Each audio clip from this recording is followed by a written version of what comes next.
Before we start, I'll just invite the Commissioner to provide us with an acknowledgement of country, please. Thank you. Before we get into the formalities, I'd like to acknowledge that we're holding this meeting on Kaurna country, and we pay our respect to Kaurna elders, those who are emerging as our Kaurna elders as well, and Kaurna leaders. Also, I think it's really important in fact that we are here about Aboriginal children and young people, that I'd like to acknowledge all that we do to try and make things better for Aboriginal children and young people in the state. Thank you. Thank you. I'm just going to ask you both to affirm your evidence, please, and my associate will guide you through that. Mm-hmm. There's just a little slip of paper there to prompt you in front of you. I'll just ask you to speak into the microphone as well. Mm-hmm. Okay, so we'll start with Mr. Reilly, I think. If you could please repeat after me. I solemnly affirm that the evidence I will give I solemnly affirm that the evidence I will give will be the truth, the whole truth, and nothing but the truth. will be the truth, the whole truth, and nothing but the truth. Thank you. And if you could please state your full name, occupation, and workplace address. Certainly, Adam Reilly. I am the Deputy Chief Executive for the Department for Child Protection, and our address is 31 Flinders Street, Adelaide. Thank you. And Ms. Bray, if you could please repeat after me. I solemnly affirm that the evidence I will give I solemnly affirm that the evidence I will give will be the truth, the whole truth, and nothing but the truth. will be the truth, the whole truth, and nothing but the truth. Thank you. And if you could please state your full name, occupation, and workplace address. Jacqueline Bray, Chief Executive of the Department for Child Protection, 31 Flinders Street, Adelaide. Thank you. Thank you.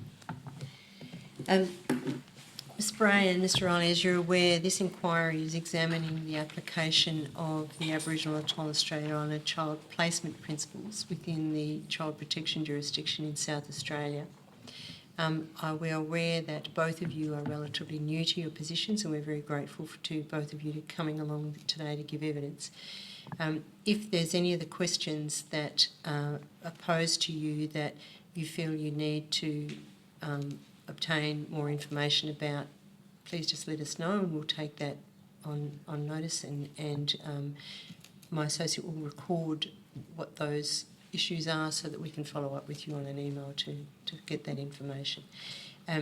We will be providing a final report to government on the evidence that we've heard in this report, in this inquiry. You are the last two giving evidence today and tomorrow, and the report is due to be finalised by about the 15th of December, so there's a bit of urgency in any information that needs to be followed up, but that's our timeline. As part of the inquiry, Better Start was commissioned to provide a very detailed analysis of the department's data regarding child protection patterns for Aboriginal and Torres Strait Islander children in South Australia. And we've also heard oral evidence from Dr. Rhiannon Pilkington, who was one of the primary contributors to that analysis. Before we discuss the findings of that analysis, Dr. Pilkington noted in her evidence that at the time of the Better Start report being prepared, the department were not reporting on their compliance with the Aboriginal and Torres Strait Islander child protection principle. Are you able to tell us whether that's still the case? Well, firstly, thank you so much for inviting us along, and just to start by saying that I also acknowledge that I am today on Kaurna land, but I also as well want to extend my thanks to yourself and the Commissioner of inviting us along today, but also as well, we absolutely want to sort of ensure that we respectfully want to come to the Commission to assist in the inquiry, and I think also as well, we also want to I guess demonstrate with us both being here as senior members, the most senior members of the agency, to really represent the agency well and obviously fulfil all the questions that you want to put to us today. As you rightly pointed out, there may be things that we may need to sort of take on notice because of our newness to the agency. But I just wanted to sort of start by saying that, you know, we absolutely want to ensure that we can get as much out of the inquiry and furnish your inquiry the best that we can. We're really committed to that. In regards to the publication of the data, Adam, is that something that you doing? Do you know if we currently do that? So, based on my knowledge, and I will have to double check on notice if that's okay, based on my knowledge, we don't currently have formal reporting in place for compliance. However, that is one of the higher priorities that we have in terms of taking the organisation through its evolution process to its next stage. So that amongst a number of initiatives are high priority. And I think not having that in place is extremely problematic. One thing that Jackie and I both committed to coming into the role was much greater transparency. So I hope that you'll see through our conversations today where the department has not met an expectation of the broader community, that will be both open and honest about that, and we'll own it, but we'll also demonstrate it, hopefully in our conversations, the proactive steps we're taking to bring the department to a standard that the community is satisfied with. Thank you. We also note that the data that was collated by Better Start was for the financial year ending 2021. However, we've heard from Dr. Pillington that based on the historical evidence and the trends that appeared in that, there would be no expectation that anything has changed dramatically in 2022 to 2023. So with that in mind, I'm going to take you through some of the findings of the Better Start analysis and ask for some comments. So for that reason, I've prepared, these are part of the Better Start reports, and I'll give you both a copy of, thank you, which I'll give you copies to so you can follow on. The first graph we've got shows the percentage of children notified to the department in each year, and you can see that there is a huge disparity, the Aboriginal population being notified on year, as compared to the non-Aboriginal population. In 2020-21, 1 in 2 Aboriginal children were subject to a notification, whereas that same rate was just 1 in 12 for non-Indigenous children. Aboriginal children, therefore, are 6 times more likely to be notified to the department.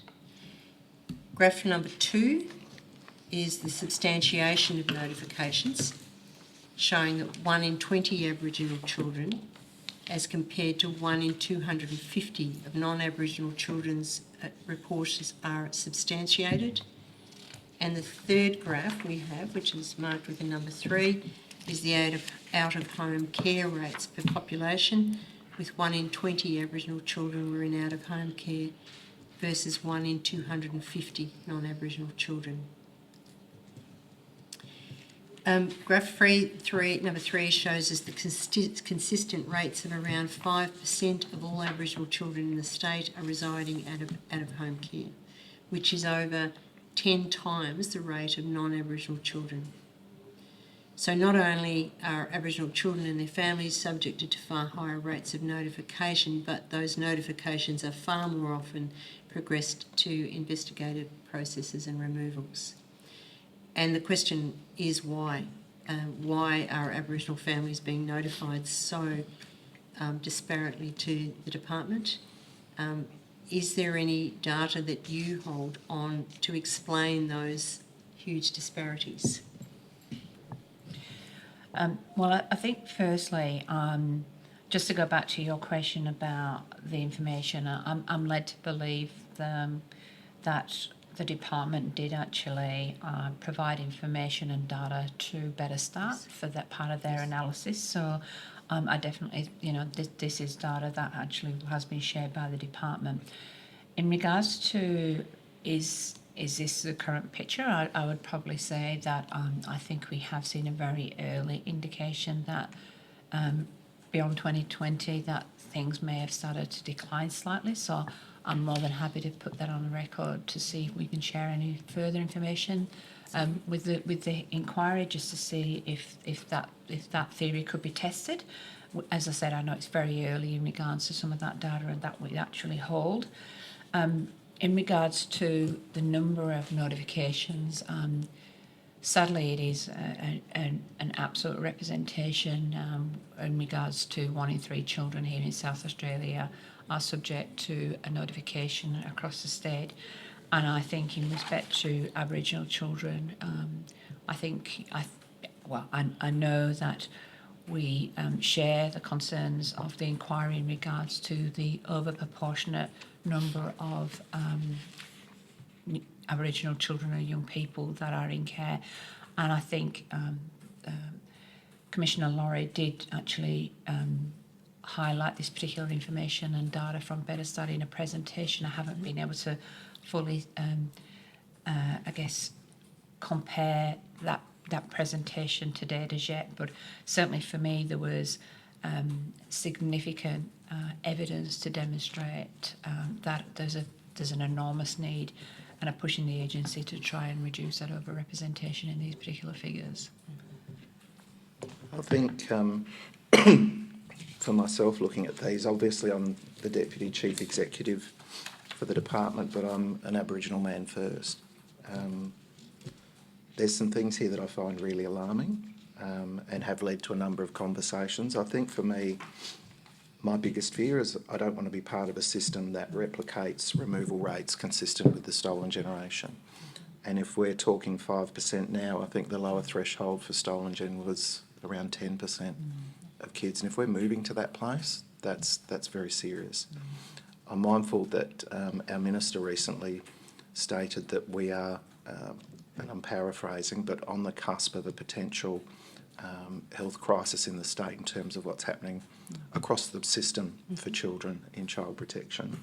If I look at it graph by graph, the first graph talks about the notifiers, and for me there's a theme that goes through all of the graphs, and that speaks about cultural proficiency and ours, as in the department, but also our broader society's understanding of Aboriginal culture and the strength and significance in a very positive way that can have on not only young people but the families as well.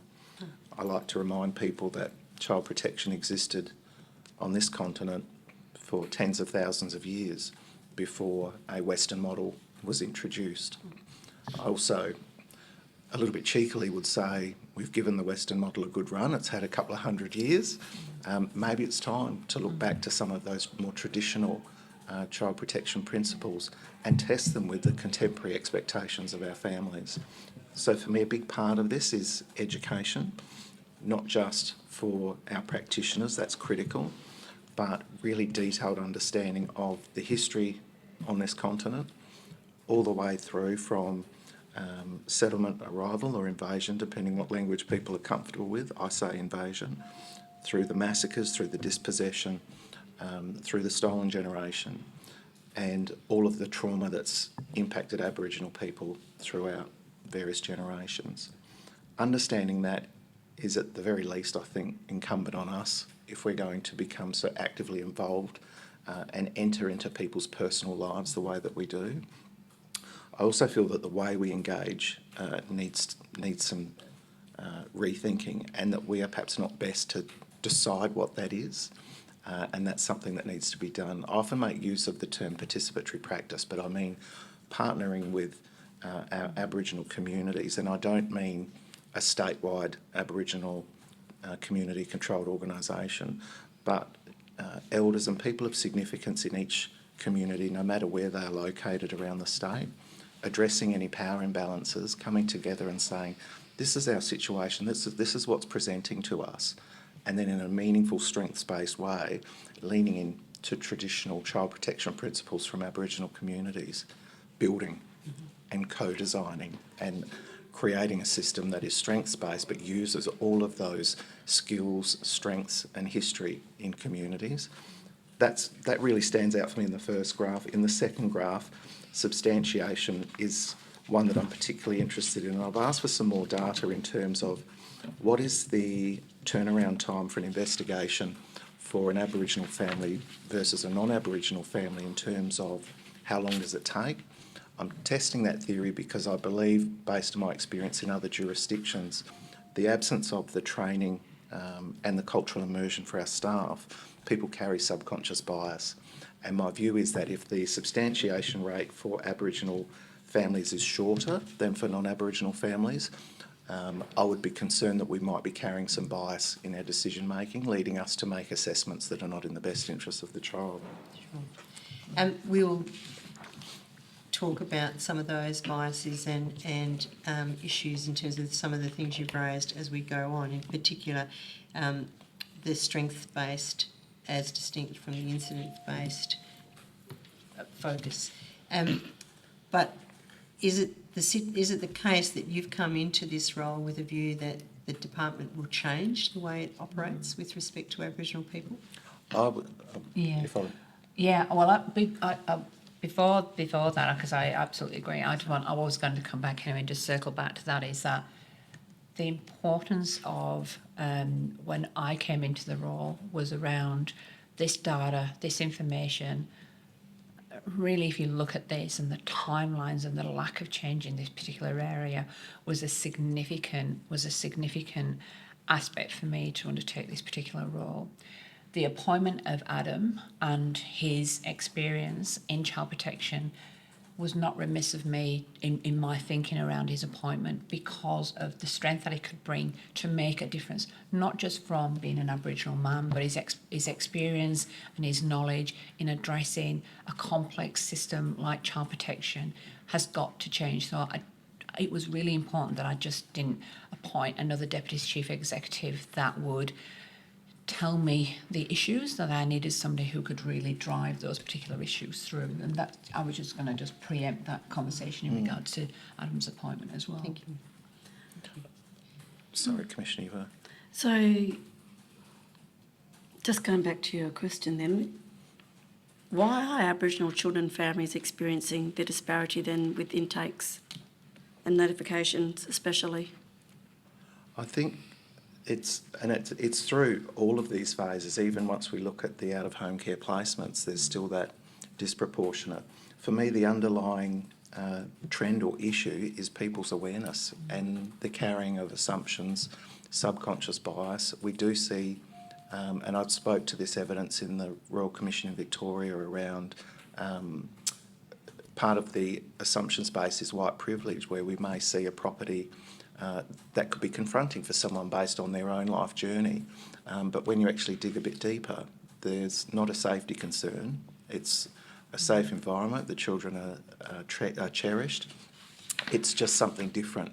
And it's being able to empower our staff to safely both understand but also assess in a way that's culturally appropriate.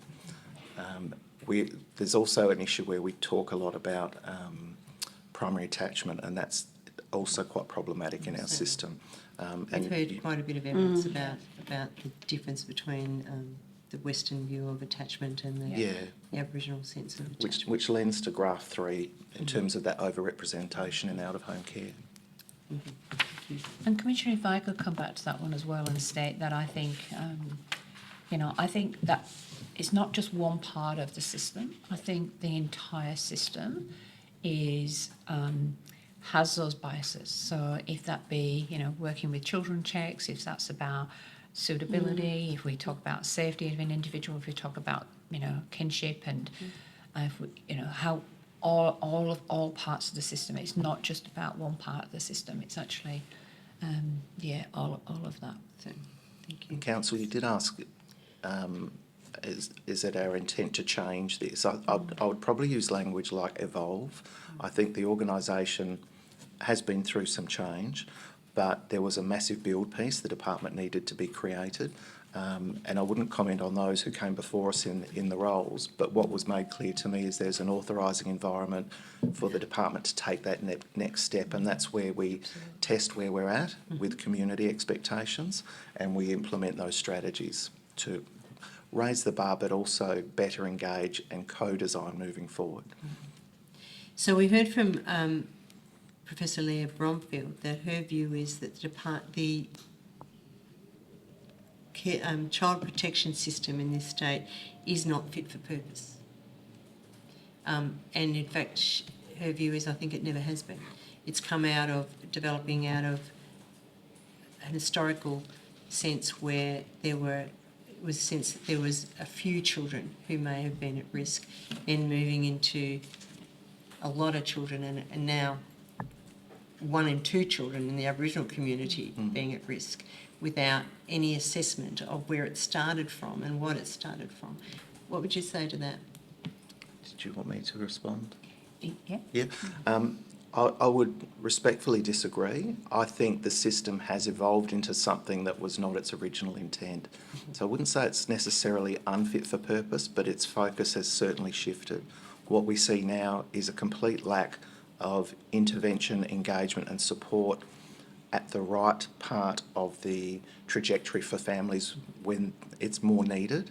And we tend to have a statutory response at the end, which unfortunately the way it's built at the moment fast tracks from investigation to substantiation, and then also with limited capacity on family finding, many children ending up in residential care. That system is growing exponentially, and we've seen that number rise significantly.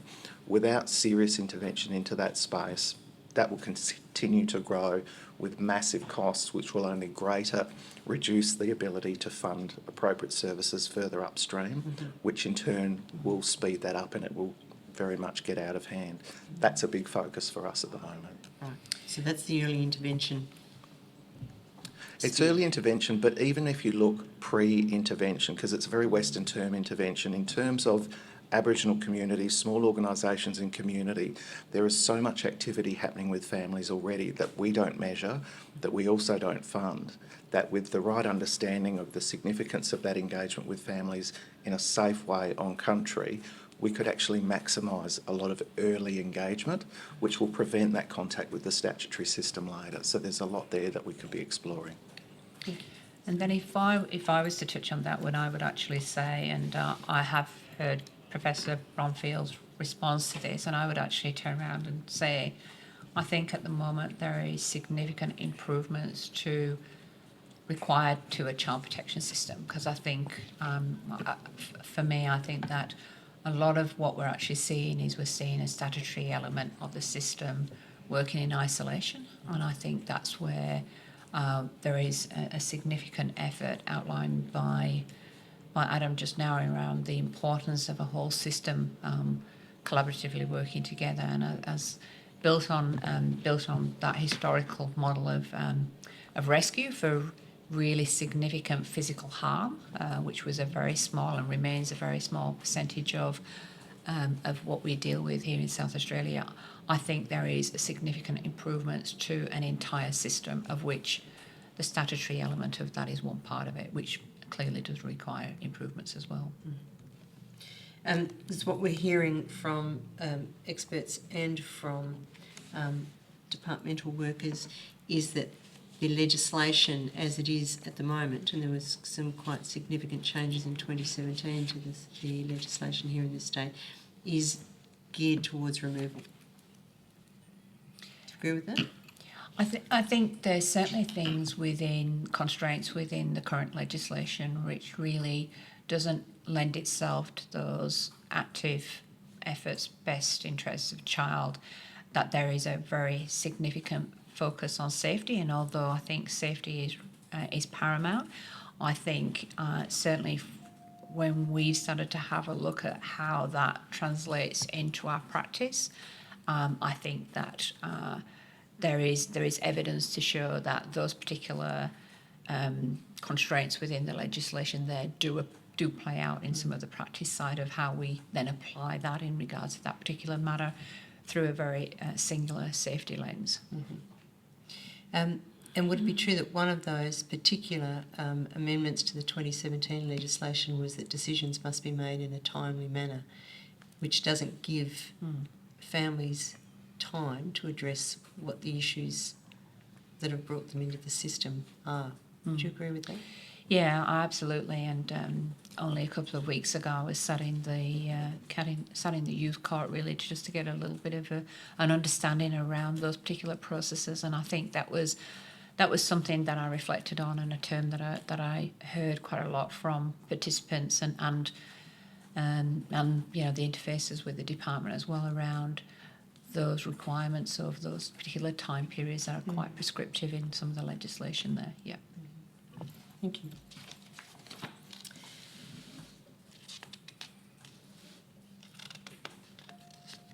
So with that in mind, we'll have a look at the current application of the 5 elements of the Aboriginal and Torres Strait Islander Child Placement Principle in a bit more detail. Sorry. And during the inquiry process, the Commissioner has heard from your staff by way of 6 separate workshops with various members of the DCP workforce, and some of their reflections from other parts of the inquiry, including expert evidence, will feed into each of the parts that we'll look at. So the first part is prevention, which is one of the... Sorry, can I just ask when the workshops occurred? It will just help me in my mind. Do you know when the staff feedback was provided? I can let you know. Yeah, Thank you. Before we Should started. have those dates. definitely before you start. Oh, was it? Yes, Oh, that's all. yes. Thanks. Sorry, yes. So the 2022 Productivity Commission report shows that of all child protection spending in South Australia, only 21.9% is allocated to early intervention and prevention services. It's unclear from any of the data that we've been able to find how much of that is actually allocated specifically to Aboriginal children and families. Are you able to provide any data on that? How much of the funding to the department is allocated to Aboriginal families? I can, in regards to our overall spend, in regards to, I think that's around 9% of our current budget is specifically around. 9% would be actually about the ACOs, I believe. Yeah. Yeah, I think that's a bigger piece of work in regards to overall spend. If I could take that on notice, Council, because I do, it's just remiss of me not to remember the figure, but I do believe I would have that figure to give you, to give the inquiry. Yeah. Thank you. And the Snake Family Matters Report 2022 noted South Australia has the second lowest proportion of expenditure on family support and intensive support out of all the Australian jurisdictions. Do you consider that's acceptable? Again, I think that would be more of a question my colleagues in Human Services might have been able to tell you a little bit more around their expenditure in regards to that. So I think that's historically where some of the expenditure, particularly around prevention, actually sits within that agency. Yeah. Okay. In the departmental staff workshops, the participants referred to early intervention as a missing step. Yeah. So you'd agree to that? I would, yeah.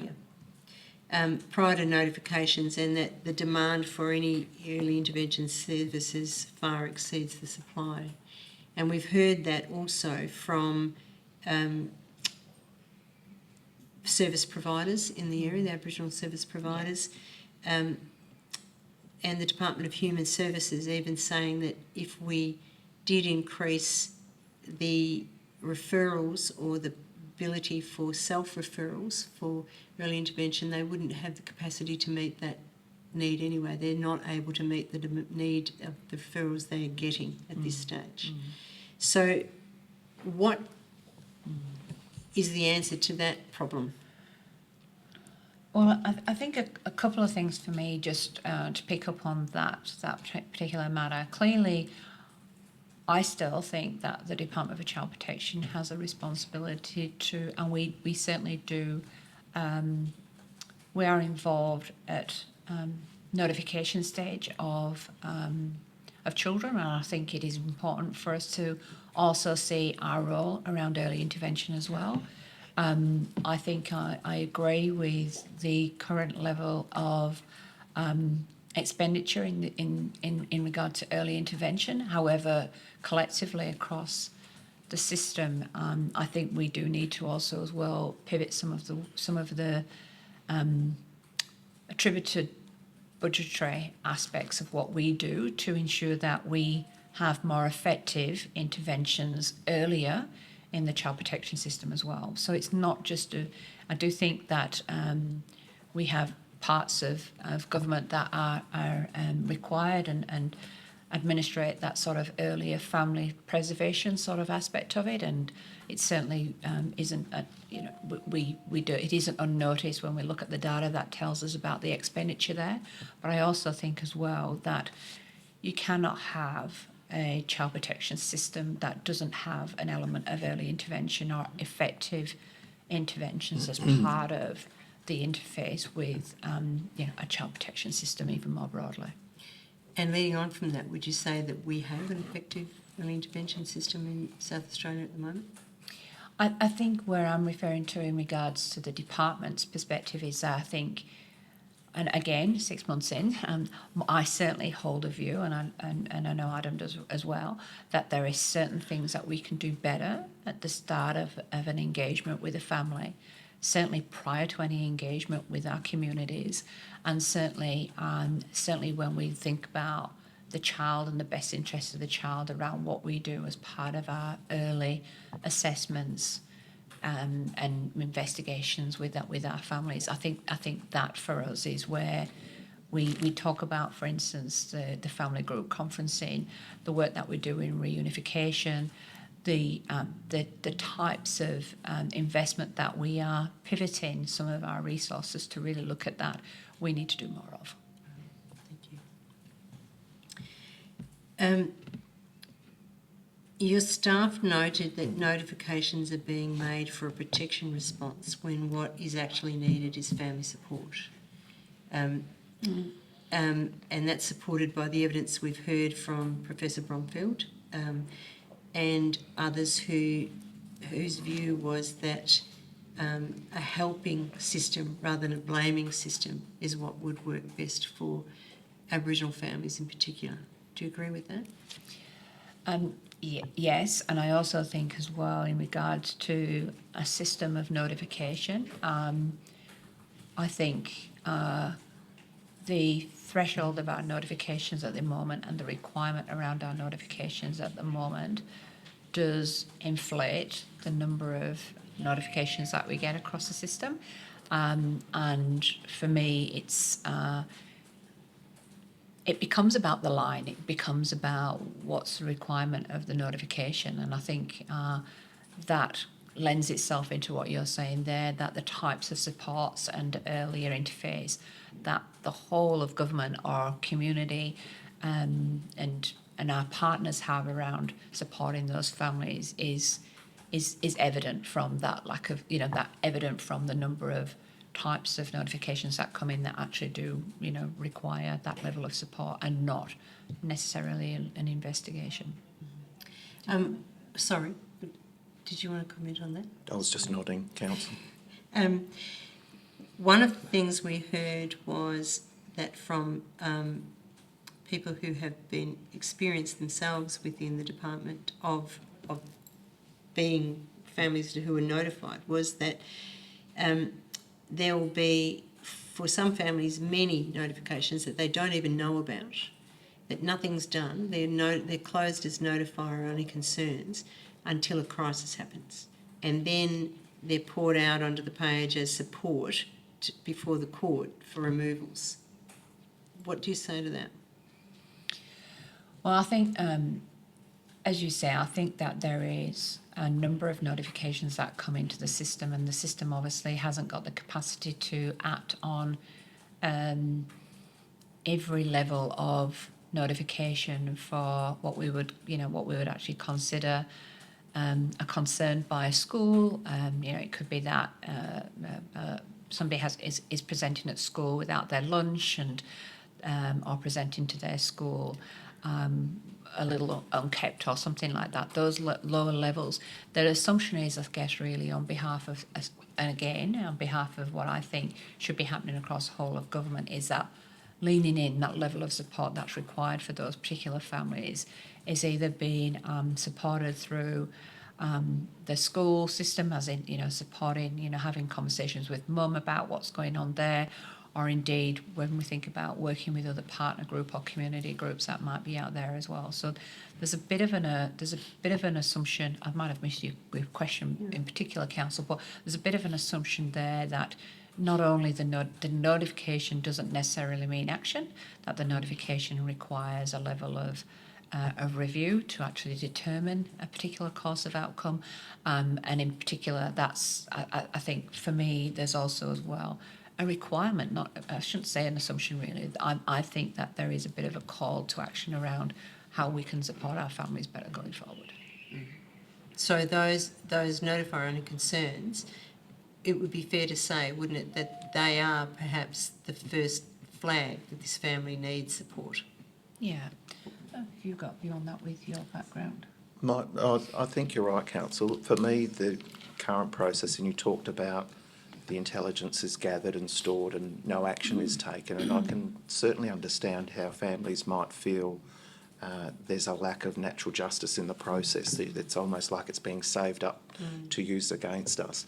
It comes back to, I think, Jackie's comment in terms of the information there may be relevant. It could also be vexatious.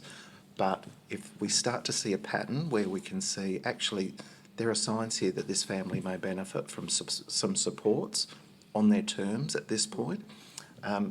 The statutory system's not always best placed or appropriate to do that. So Jackie's comment about the whole of government response, even further into community with our funded agencies and other corporate citizens and other members of the community more broadly, I think it comes back to that conversation earlier around education and understanding, because we're not unique in terms of other jurisdictions also have a view as soon as there's a thought of safety or issues for a child in terms of thriving, we tend to go straight to the statutory response. But if we apply a lens of a health situation, if someone has a sore throat or a headache, they may go to a chemist, they may go to a GP, they don't go straight to calling an ambulance. So for me, it's incumbent on us as a system to empower those other parts in community with training, knowledge, and some authorising environment to be more proactive with a family. At the moment, due to the nature of child protection, people are, and I'm generalising, people are often reluctant to get too involved. The pattern we see is that the notification will be made and then people step back. For us, we want to bring people back to say, let's have a partnership around the family supporting, led by the family, particularly for Aboriginal families with ACO or local community organisation involved at the bequest of the family, and just turn it around, make it a strengths-based process where we don't need to think about removal or out-of-home care or any of those things. The supports are here. When I described that significant growth in out-of-home care, some of our initiatives moving forward, we're confident will make more funds available for us to trial some of these initiatives. Once we've demonstrated success, we'll have a strong case for that to continue and expand. One of the things that comes about from what you've just said in terms of notifying and then stepping back, also, there's another side to it too, is that in the siloing of the way we operate, there is no sharing of information. Yeah. And even, for instance, if a teacher makes a report and then rings up to find out what's happening, they're not able to be given any information. So it makes it very difficult, doesn't it, for anybody who wants to support a family because it's hands-off. Yeah, absolutely. And interestingly, and Adam touched on it earlier, the term of the public health approach in regards to that requirement for the need for the whole community, whole service entities to sort of be responsive to that is really speaks to what you were saying there as well about the information sharing as well, that we need to actually look at that level of practice and level of intervention. And we can only do that sometimes from understanding actually what it is that we're presented with and that information around that. So sharing that information is really critical across those agencies. Yeah. But that's going to take a significant change in attitude and approach, isn't it? I think, I think there is, I think there's definitely evidence to support that now. I think the commitment at a national level in regards to our requirement and our us wanting to really partner and co-design with people. I think even some of the restrictions that we have from a budgetary point of view, I think that's also as well a big call to action for everybody to rethink how they're doing things at the moment.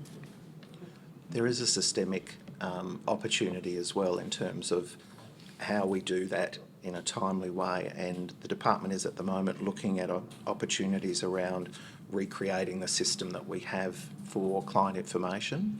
It's nearing end of life, so a purpose-built system. One of the conversations is, how do we information share using that platform? How do we allow, for example, educators, health professionals, police, a number of, obviously our ACCO partners as well, but a number of stakeholders around a family to access the information appropriate to them and to provide information, because then we're all talking about the same thing in a contemporary way.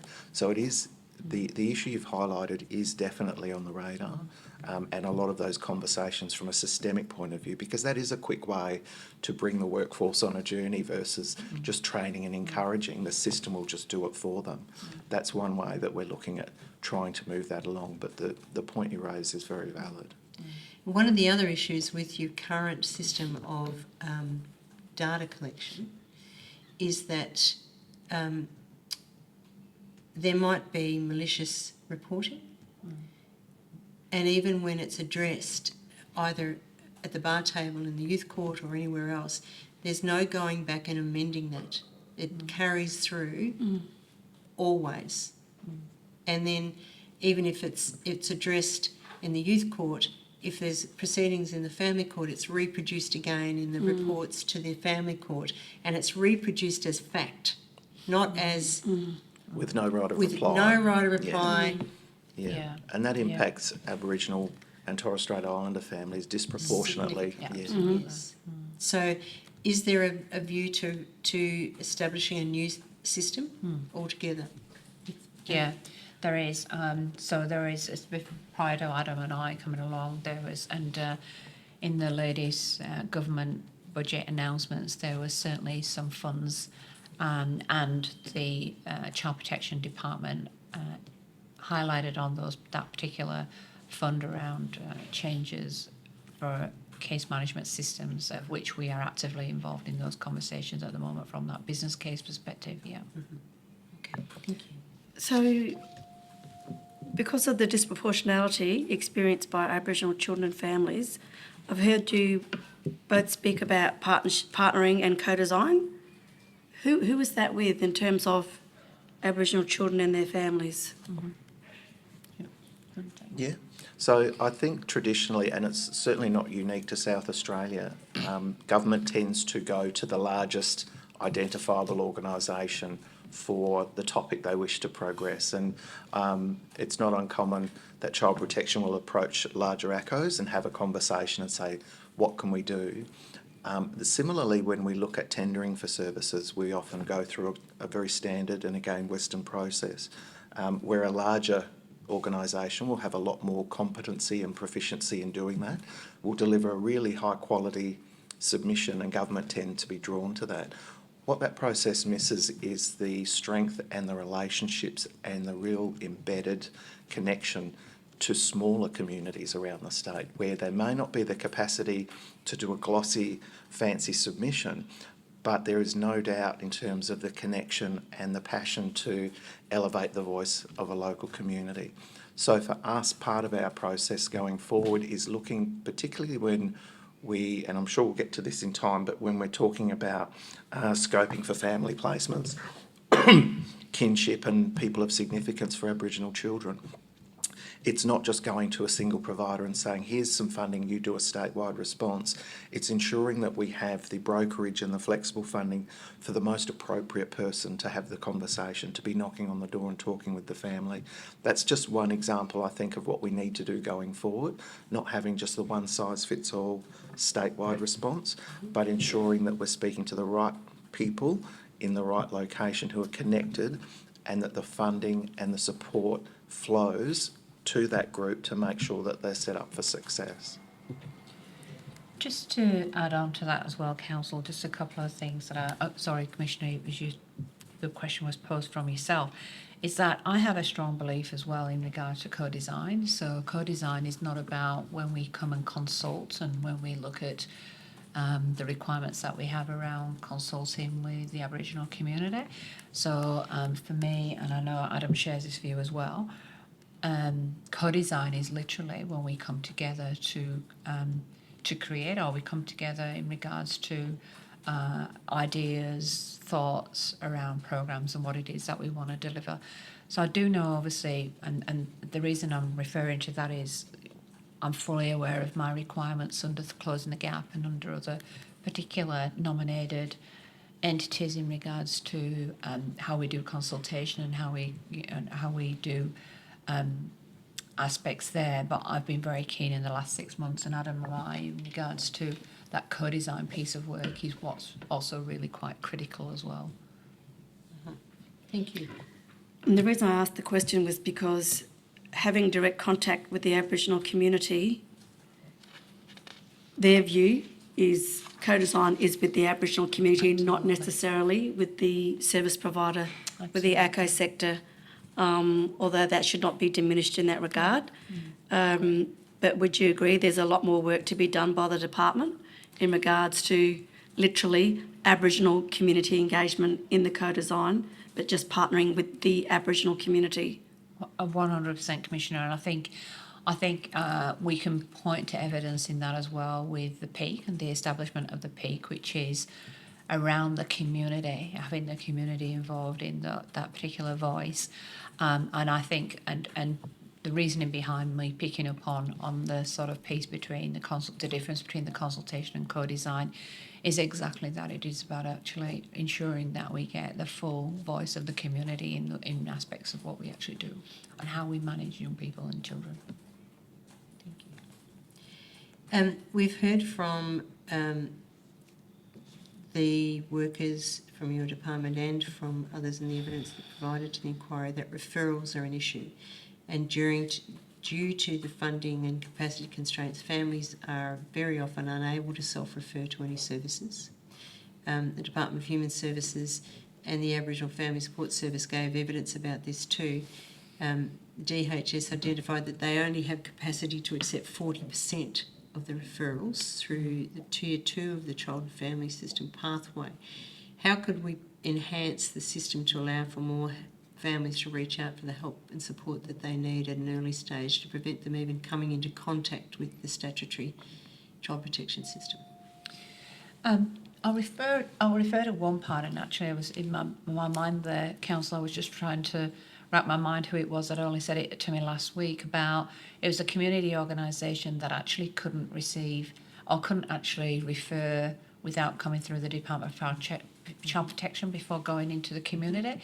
And it really resonated with me, the work that we're trying to, or the work that we will be embarking on and evolving in regard to how we do contracts. And we have an enormous amount of contracts with community and community organisations, and it's really, and I don't just mean in those that are doing direct service delivery for the department. I'm talking about more broader ones, and how I think as a government we need to get better at actually looking at better community organisations in the community providing services at a local level to Aboriginal children and young people, that we actually look at how we fund those entities and how we've got sustainable funding in there, because I think that's where the community, or should I say, supports that are available for families should be available for people. It's quite alarming to hear that, we can't self-refer. Community-led, community-based services should be accessible without coming to a particular statutory agency first to get referred into those matters. So it's definitely something that I think we need to look at in regards to that broader concept around how we commission services, how we procure services, how we tender, and how we fund different parts of the system. And I think that's a collective whole of government as well.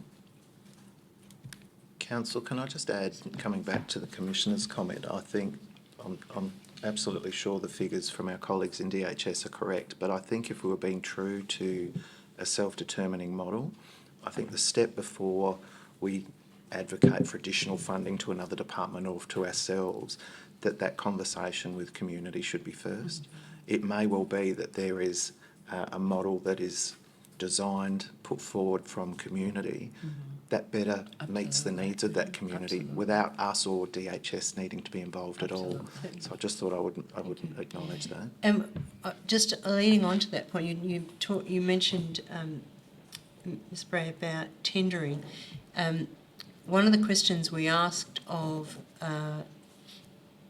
the family support system, Aboriginal family support system, was in their tendering how they were able to offer a model that was distinctly Aboriginal and offered something that was different.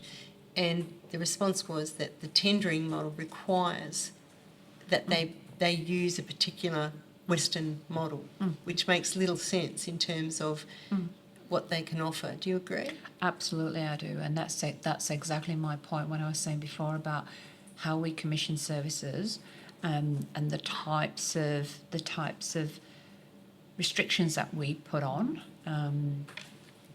agencies in regards to those particular modelling. And I really want to strip it all the way back and actually talk about what it is, the particular need, the co-design around what it is that we need to do, who's best placed to do that, and how we can best enter into a funding model and stream in regards to looking for outcomes for children. That's the basis of it. It's about the outcomes that are going to be delivered to those Aboriginal children and young people. Thank you.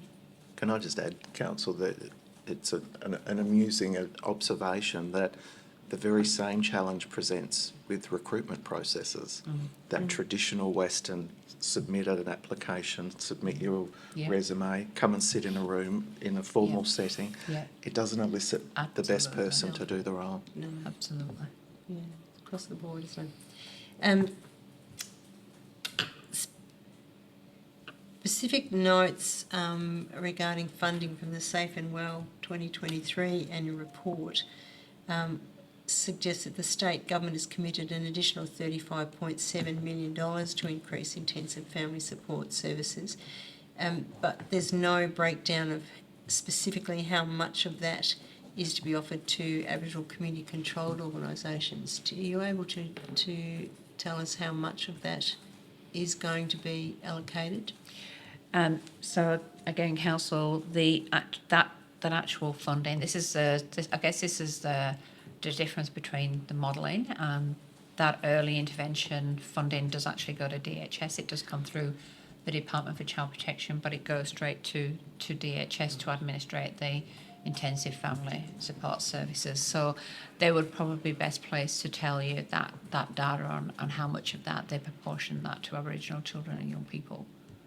I think they did tell us that it was 30%. Oh, right, okay. Of that funding. Right. Yeah. And given... Sorry, I think Council was asking about the family group conferencing, and the DHS might have been more that intensive family services. Oh, did you mean family group conferencing? I thought you said IFS. No, it was the intensive family support services too. But Mr. Ryan, now that you've mentioned the family group conferences, that was something that was an issue that's been raised repeatedly in our submissions being made, that it would be an empowering way for Aboriginal families to operate, but it's not offered across the board, despite there being a legislative requirement that it should be.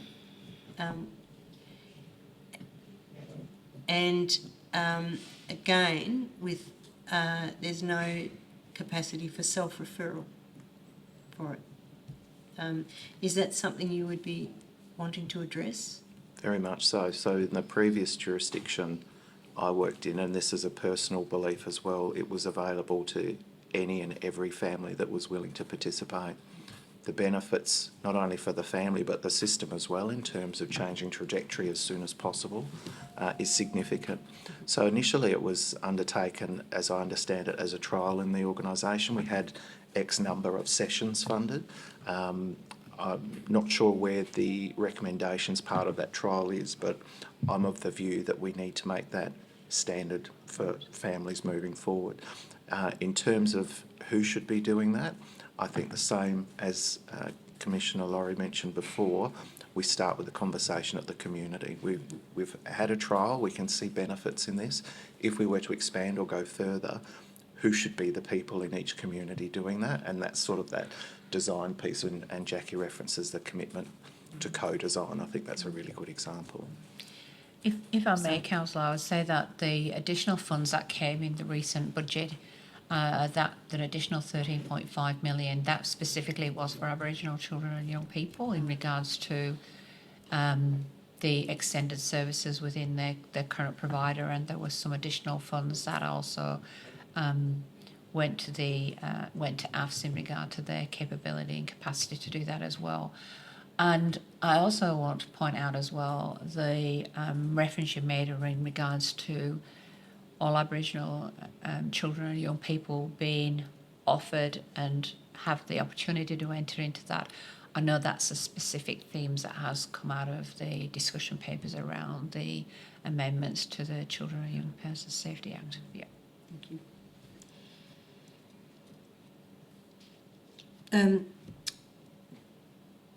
That funding, the $35.7 million, which you said has gone, that's funneled straight through to DHS. But one of the difficulties with the additional funding was it's prioritising families living in the northern metropolitan Adelaide region without looking at rural in particular. And one of the things we've been hearing is that there is very little available in rural South Australia. Is there any view to expanding or developing services in the country areas? Yeah. Yeah, I know from conversations with our minister, they're also acutely aware particular trends in some areas outside of Metro. And if I think of other jurisdictions, we do get very fixated on numbers, and the numbers are in the cities. And being a regional person, I'm a strong advocate for regional and remote communities. Part of that conversation about the coming together and having the conversation on country at the beginning of any process, I think will much better inform us going forward. That's, to me, the bit that's missing at the moment. So what you described wouldn't just be an increase in funding to include regional locations or remote areas. It would be the conversations in those areas to say what is it that we should be building together? What does it look like? And does that meet the aspirations and the expectations in that community? Then we come back and do the build rather than the other way around.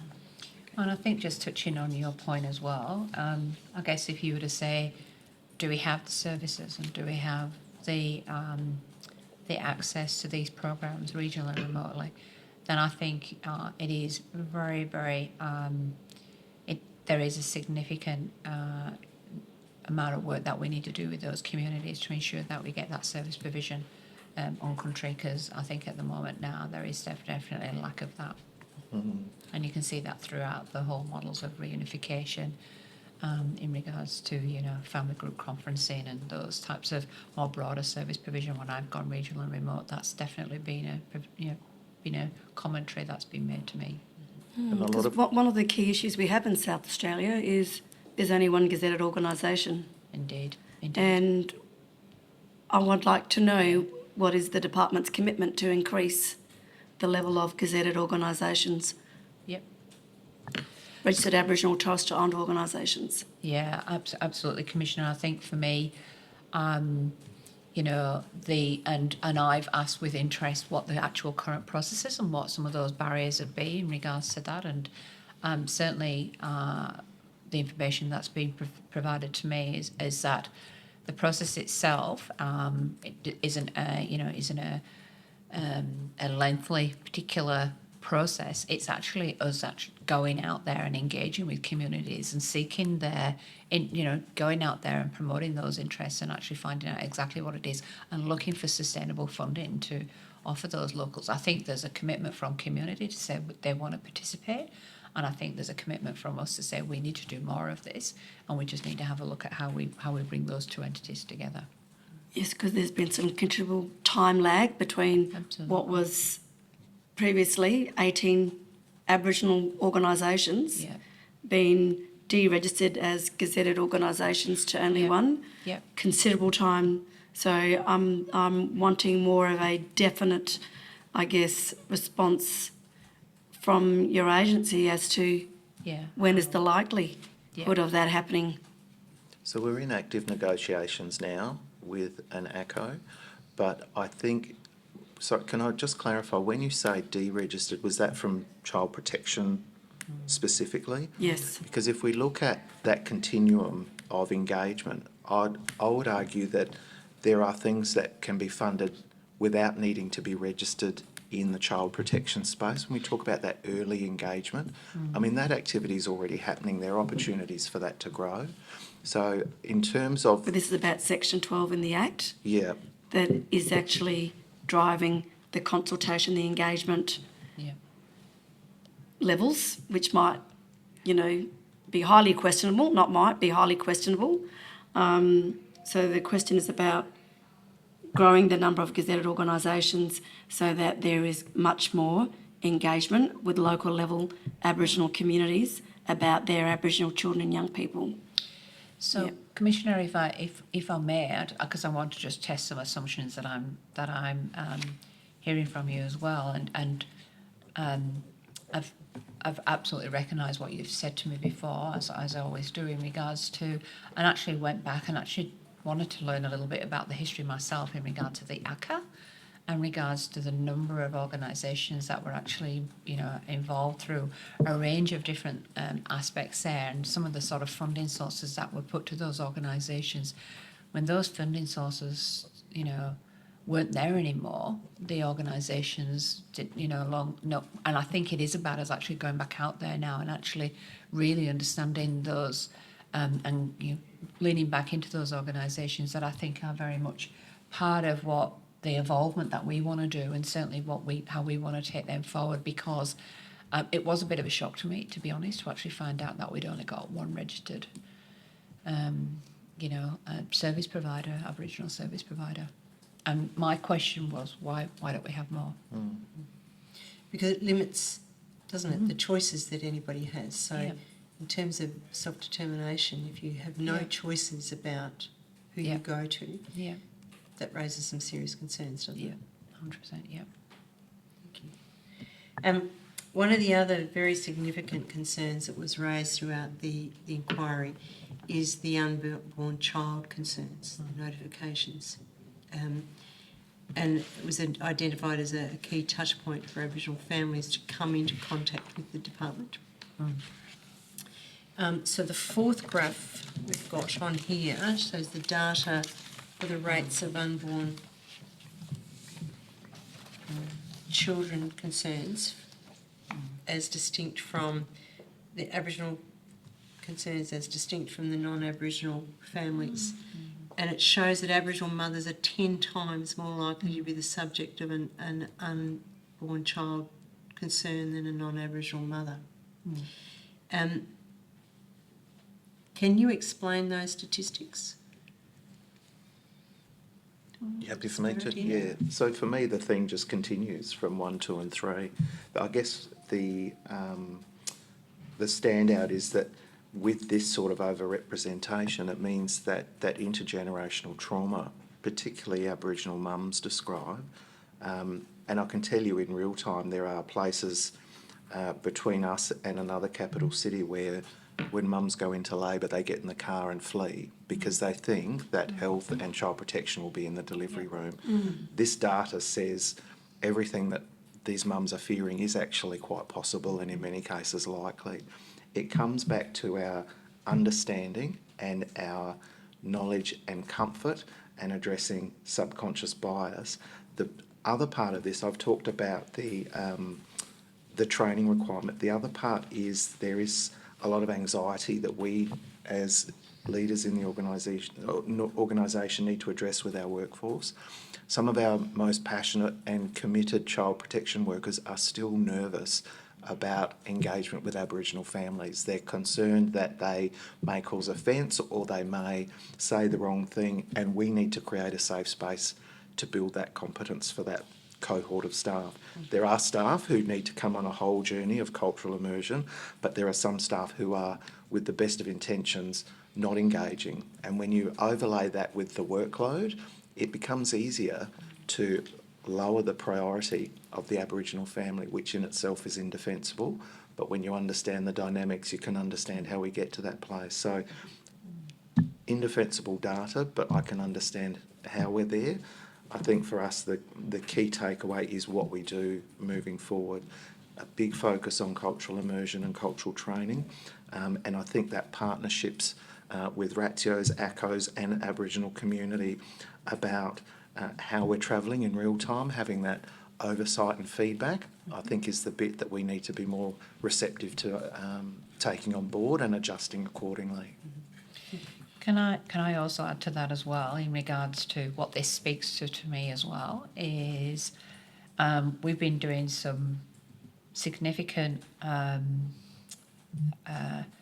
discussions with Nunga Baby Watch, and where we have are actually asking ourselves what is going on here, and my involvement with the local health networks, and only last week in regards to SA Health in regard to how we're going to work jointly on this particular piece of work, because these notifications and that across government, especially in regards to our colleagues in health, we need to work a lot closer with that, and even to the point of, Adam rightly points out, and we've got lots of, and it's just just trying to demonstrate how we're listening, lots of different stories around the level of engagement, even to the point of only a couple of weeks ago that I personally went to the Women's and Children's Hospital to actually meet a young Aboriginal couple to, give them some assurance because of the massive amount of fear that they have around the removal of their child. So it's just these are the startling evidence that you're presenting to us, which we are actively saying these are not acceptable. We need to do more about this. One of the comments we heard from the expert evidence was that Aboriginal women, young Aboriginal pregnant women feel that they're the mouse and the department is the hawk that's watching for any opportunity to remove them. They will say that, and even to the point, Council, and I'm only reciting things that have been said to me, that they feel that the department is waiting for them to trip up. Yes.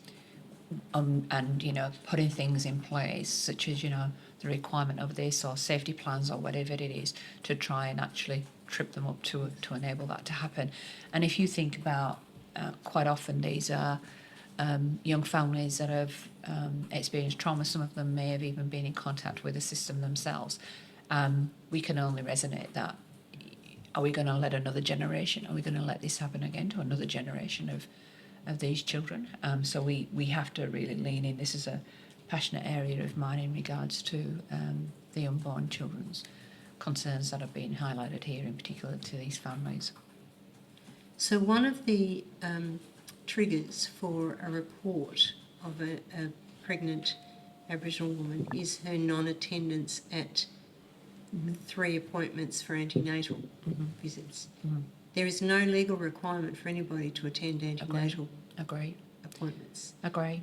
So understanding the sense that their fear of the hospital environment is going to trap them into being caught out and having their baby removed, so they don't attend, and that then leads to them having their baby removed or being triggered on the department's records.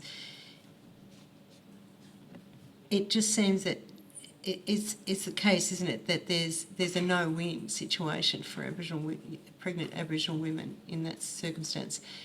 And is it true that that's a clear indicator that the health system doesn't understand the intergenerational trauma and the attitudes, that the fear that Aboriginal people have about engaging in services for fear that the department's there in the background? Well, I think what I referred to earlier, and certainly was in the last 6 months that I've been working together really closely with the Chief Exec of the Department for Health and her commitment, as is the new Chief Executive of the Women's and Children, in regard to this is something that we particularly need to look at. These are the systems that we need to have a level of insight and really understand what is actually happening at the particular level for our systems, because all three of us agree that this is not good enough. So your reference there to where those systems, where those notifications come into, etc., are something which is critically important to us. But it's also as well in regards to, I know certainly in the South Adelaide Local Health Network, I have a relationship there with the Aboriginal team who specifically are highlighting areas of concern that are presenting in the hospitals, along with their own executive. But I think generally I'm sort of articulating that I think there is a commitment there for us to look at this very deeply in regards to what we can do about this alarming. If I think about the missing 3 appointments bit, and I go to, well, what would a community response look like? And I don't speak on behalf of anyone else. This is my view. I would expect within my own broader family network, it'd be the aunties would be going around saying, "Is everything all right? Do you need any help?" And for me, it's the information is going from one point to a point that it's actually not useful.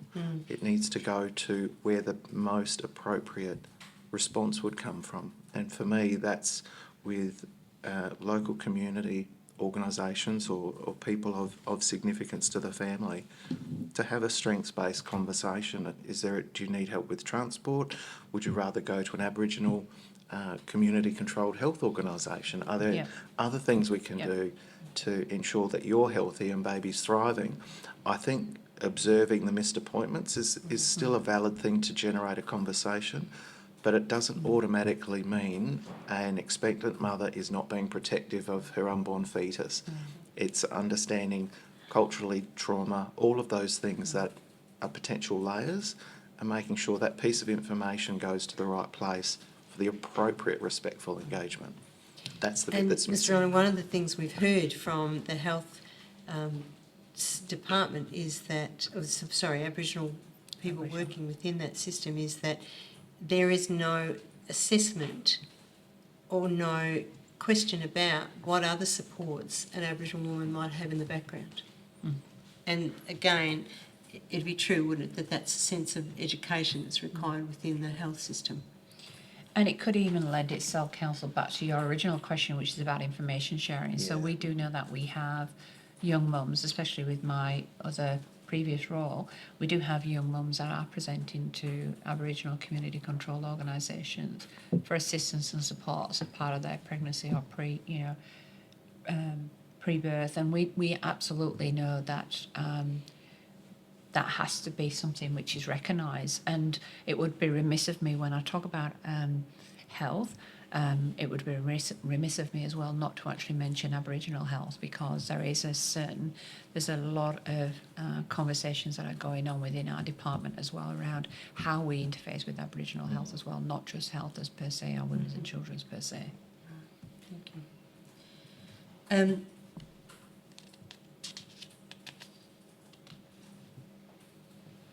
A comment that was made during the hearings was that even if women and babies are vulnerable and need extended stays in the hospital, it's often more dangerous for them to stay than it is to leave, because they feel that it's an opportunity for more information to be gathered about them.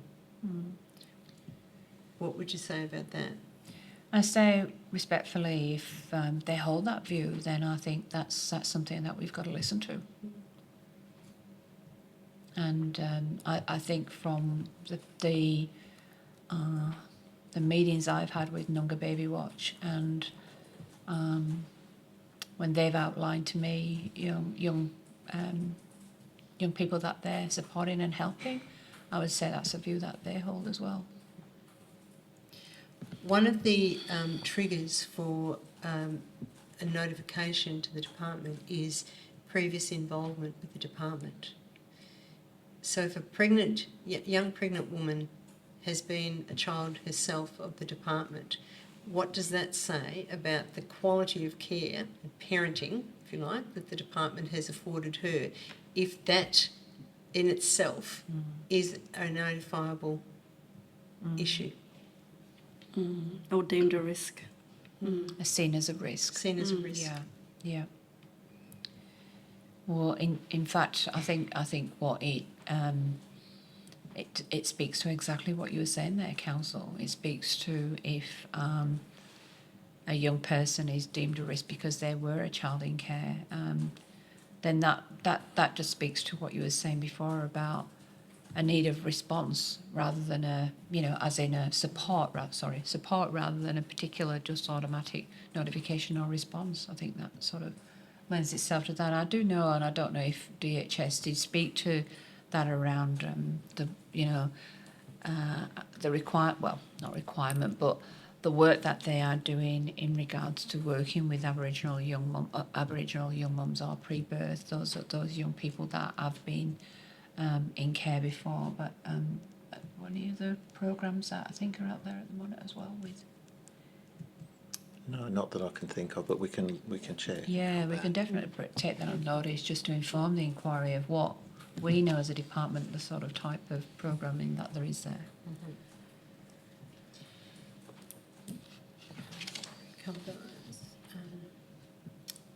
The workforce from DCP in the workshops identified a risk-averse approach to issues. The feedback was driven by that they're driven by external pressures such as the media attention, and when coronial inquests hit the front page of the Advertiser, there's a sense that the department is at fault every time, which creates no doubt enormous pressure on your staff. But the emphasis was on safety of children as opposed to best interests. In the amendments to the 2017 amendments to the Act, South Australia took out the reference to the best interests of the child out of the legislation altogether and replaced it with the paramount being safety of children. And the sense is that that has emphasised really the removal possibility or probability. Do you agree with that? I think you mentioned 2 points there. I think the first one is about the risk and the appetite for risk across the department, and I think it would be, right for me to articulate that I do think that our staff group do now have a fearful of those repercussions, if that be media or the perception around them not doing their job. But I actually think it is a symptom of what I spoke about earlier, which is the child protection system not being seen as a whole, that you see the department being the entire system and not the work throughout, community, the work of families and parents and other entities, government, non-government, because I think we often are perceived as the only contributors to that, and so I think there is a level of fear in the department of those repercussions, which we absolutely want to address and support our staff to not feel that way. I think the second element of the question, which is in regards to how then that leads itself into our actions. I think we can't not I'd actually forgot the second part of the question. I was going there thinking it might come to me then, Councillor. I'm sorry about that. It was the removal of the reference to the best interest of the That's child right, and replacing indeed, it with indeed. the safety paragraph. That's where we're going. I was thinking, I'm glad I didn't go down the other route then. I was absolutely, that is a very, very strong consideration and a theme that has come through as part of the discussion around the amendments to the Child and Young Persons Safety Act. Yeah. Thank you. There is a level of irony I find across jurisdictions with risk-averse practice, and that is our risks actually increase. So we may err on the side of a removal based on a potential interpretation as you describe, but the risk profile of the young person, if we track over a period of time, particularly if residential care plays part of their care model, the risks that we end up with are far greater in terms of had we intervened and put supports around the family, perhaps had some increased respite or kinship arrangement for a period of time. So a literal interpretation of what you describe to me does lend itself more to that remove and go with the system. The same as sharing information. People are risk averse about information sharing, as you've mentioned, and the irony of not sharing information for fear of risk, you increase the risk of the situation. So there's these patterns that we need to, and again, that's incumbent on Jackie, myself and our leadership team to create a safe authorising environment for staff to try things, to have what I describe as a healthy risk appetite, but it's really applying a sensible risk-based assessment based on what we know. And it's not just us, it's other stakeholders, as Jackie talks about the broader child protection system. Once we're all communicating and on the same page, that doesn't become a risky process. It's evidence informed with a lot of different lenses supporting a good outcome. So I'm quietly hopeful and confident we'll be making some inroads there. And it absolutely speaks, and what Adam's outlined there, in particular when you are assessing risk, you have to think about the best interest for the child. There could be presenting risks. It might be your level of tolerance to what that risk is, but if you look at it from a different lens, which is for the best interest of the child, and then make your assessment, is where I think we are, really wanting to head. And one of the things we've heard from expert witnesses is that it's not just an immediate best interest of the child, it's a lifelong commitment to the best interest of the child, which might change your focus entirely. Do you agree with that? Yeah. We've heard evidence from Cindy Blackstone from Canada, who spoke to us about what's happening in Canada at the moment with a huge court case where the government has been sued for not taking action on reports from back 2004 and 2009, and now is paying massive amounts of compensation. And her view was that government will pay at one end or the other. And if you don't put in the funding and address the problems at the top end, you'll pay either through the criminal justice system or dysfunctionality of family at the other end. Would you agree with that? I can confidently say I've witnessed that. So sitting previously as a respected person on Koori Court, we will ask offenders before serious sentencing, tell us about your journey, and you see all of the missed opportunities right back through.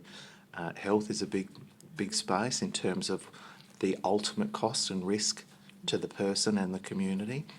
You've touched on criminal justice, the education system. There are challenges and missed opportunities there all the way back, where failing to do what you've described has massive ramifications, but it starts to become much worse when the behaviours start to impact others as well, because it's not just a failure for the person in terms of the system response, but it starts to impact others. You start to see victims of crime and family violence and other things, which, had the intervention been appropriate, you could potentially avoid that entirely. Thank you.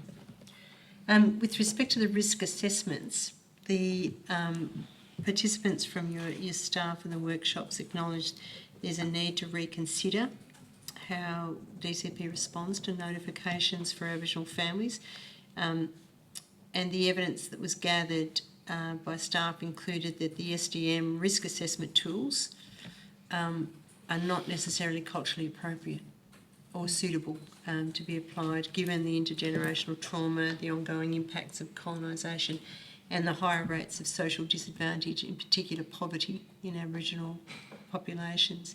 And graph number 5, this again is information from Better Start, shows that 96% of the Aboriginal children in out-of-home care had an indicator of poverty. 14% have indicators of all 5 indicators of disadvantage, which are poverty, mental health, substance misuse, domestic and family violence, and intergenerational contact with the child protection system.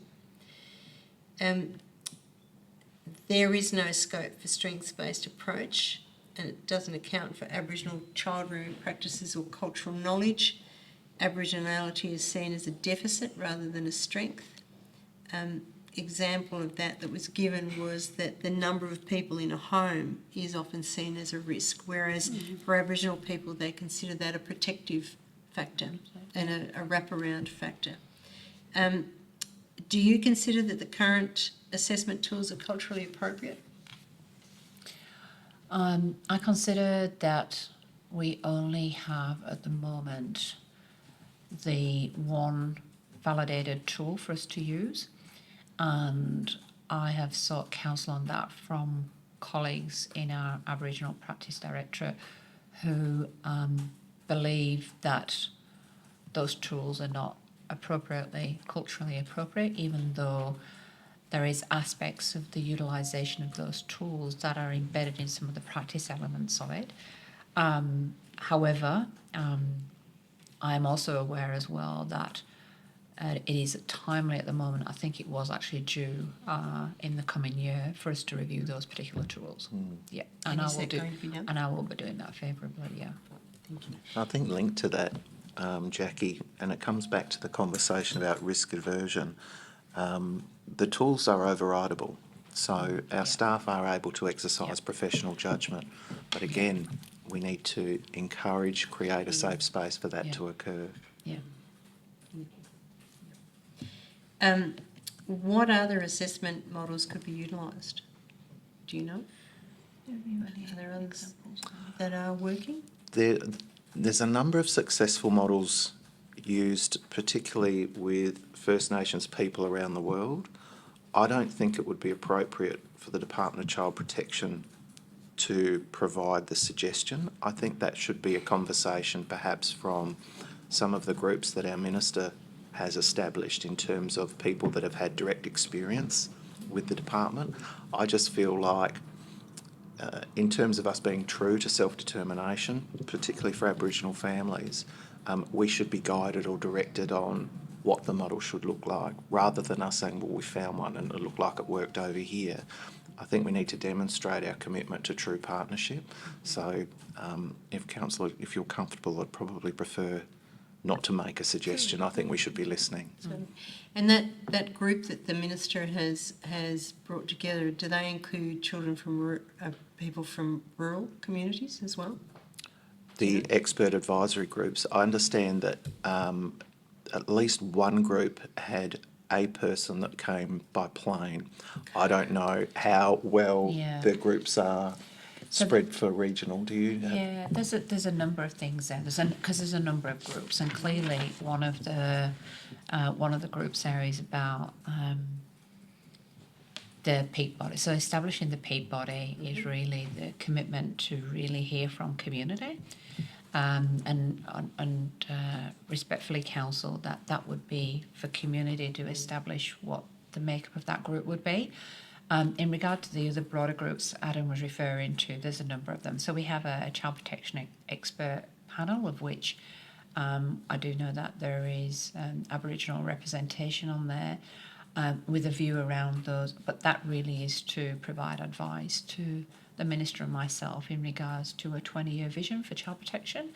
We then do have another group of direct experience, which is again still forming at the moment in regards to there was an expression of interest in regards to those particular nominated areas, as is the Carer Council as well, which is another advisory group again to try and really round off for the Minister and myself as Chief Executive around those particular insights and experiences.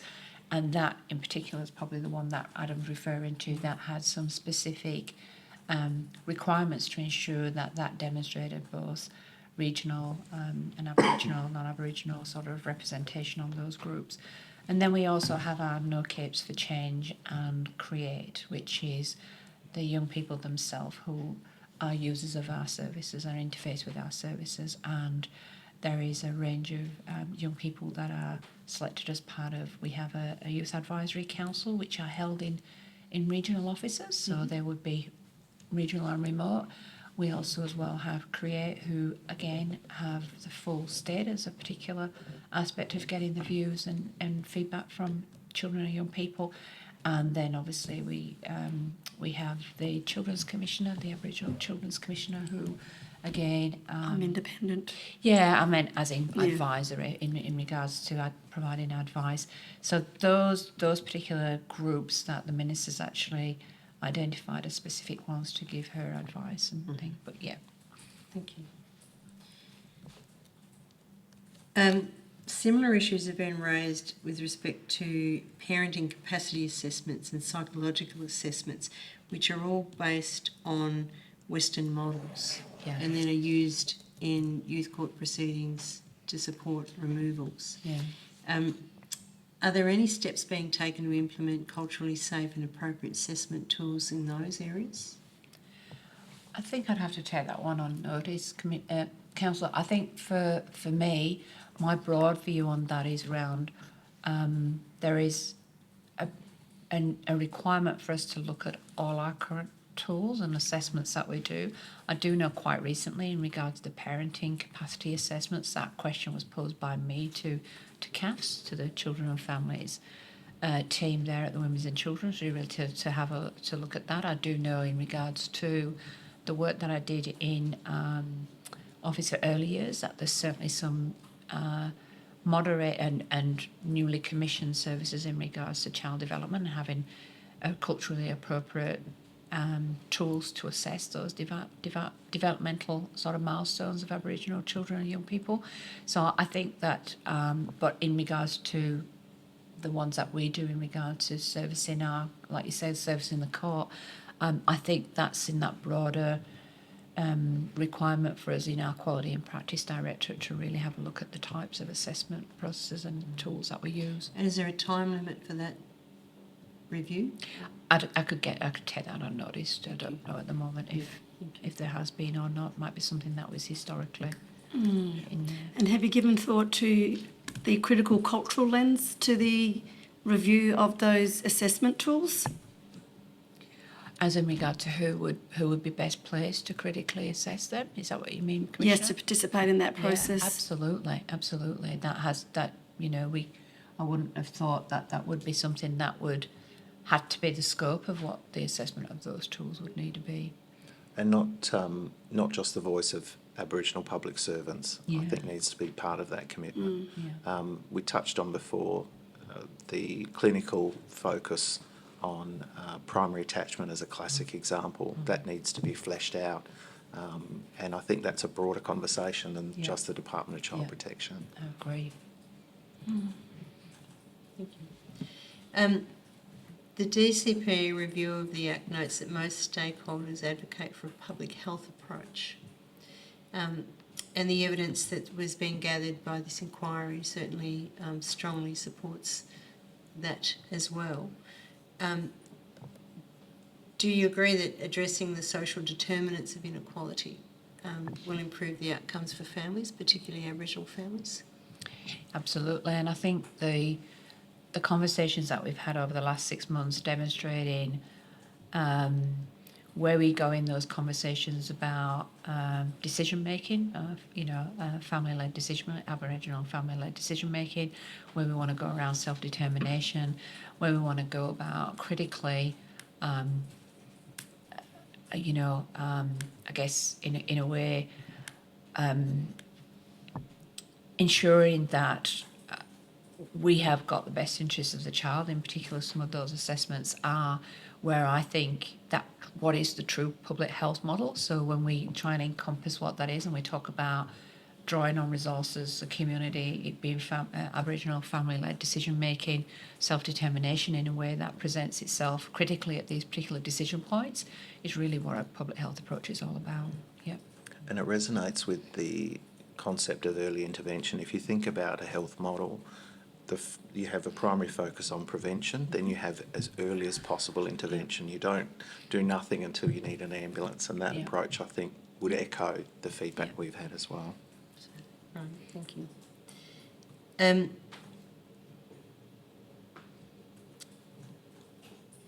We've heard from a number of the experts that better long-term outcomes would be achieved if the first question that was asked was not, should I make a notification about this family, but what help does this family need to support them?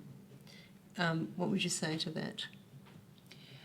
Well, I think as part of the discussion paper for the changes to the reporting requirements for notifications, I think there has been a strong view on notifications, and I think those are definitely part of our considerations in regards to that. Personally, I think it really speaks to what I think that effective intervention would look like, demonstrating as early as possible that we could do that. Really lends itself to what you were saying there in regards to what I think whole of government community, that's those messages I think that's out there in the community around their particular requirement and their responses around that, and how we can get community more activated in that level of response for families, because I think community and those family-based interventions are significantly effective, and I think that lends itself back to our requirement to do that. Mm-hmm. Dr. Pilkington, who was instrumental in the Better Start information data analysis, commented on perceived risk, and she stated that the assumption is that if all of the background characteristics were equal, there would be the same proportion of children moving through the system in non-Aboriginal families as there are in Aboriginal families, but the data just does not bear that out. So if there are more Aboriginal families perceived as at risk than non-Aboriginal families, what does it tell us about the perception of Aboriginality? Yeah, for me it's the continuation of what we discussed before. Yeah. The incorrect perception that many of us carry in the community, and that is, for me, a key factor in driving the overrepresentation for Aboriginal families. And how do we address that? So I did touch on the training component. I think the other part which I didn't mention is the cultural immersion. So if we focus specifically on our department, part of what we don't do well is support our staff and to support Aboriginal community in coming together as people. So for me, if our staff had stronger relationships with community where they live and work, we would have much greater outcomes when it comes to conversations about kinship placement or early intervention, avoiding removal, keeping kids at home. That bit is something that we need to focus on. So the need for our staff to have cultural awareness training in a very detailed and powerful way is one component. The other component is how do we contextualise that knowledge into where I'm living and working. How do I connect with the community? How do I understand the aspirations of the community? And just by doing that, it starts to address the power imbalance. It starts to strengthen the relationships. And then children are back at the middle of the conversation and everyone's working in a partnership, where what we've heard through conversation today is that fear of the department, this power that they bring. And staff don't always understand that. Some do. But this process ensures that with the goodwill of the community coming to the table and saying, well, we'll talk to you, we'll tell you what we need, it's then on us to make sure we're responding in an appropriate way. Can you accept that there might be a very significant issue of trust or lack thereof of the department in Absolutely. that being built? But part of that's us owning the department's history as well. And I think the messaging needs to be open. And so Jackie and I have stated that we'll be very open and own what is the history of the department.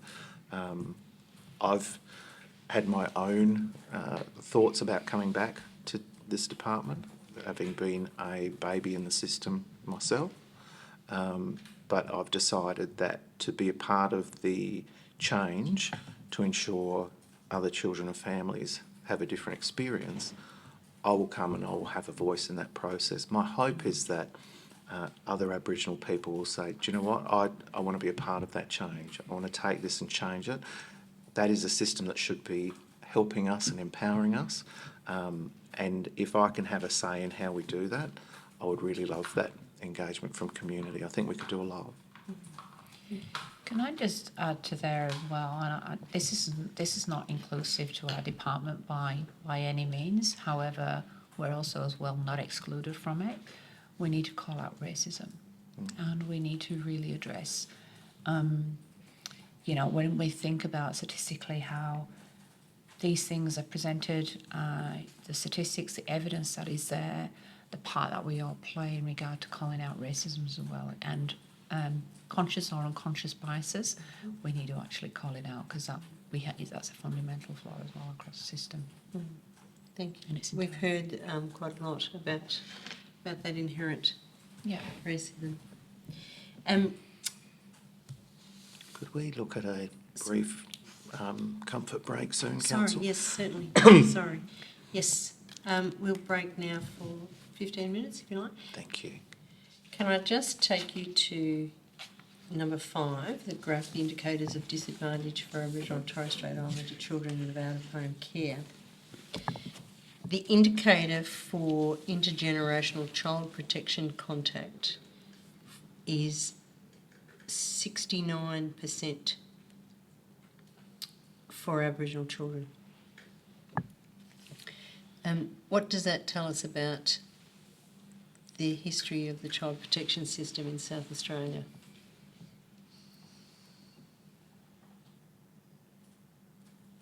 You happy for me to? Yeah. Sorry. So- I was. I look to my colleague as the CE to make sure that Forgive me. Sorry. you're comfortable for me to speak. So in terms of what this shows us is that the patterns that we're seeing now are certainly not new, and that the system has not either understood or appreciated the trends as they were forming, because the response now is consistent in terms of many of the young people that we have contact with, their parents and others, even grandparents, have had contact with the child protection system. So it means that the current interventions are not effective at shifting that trajectory.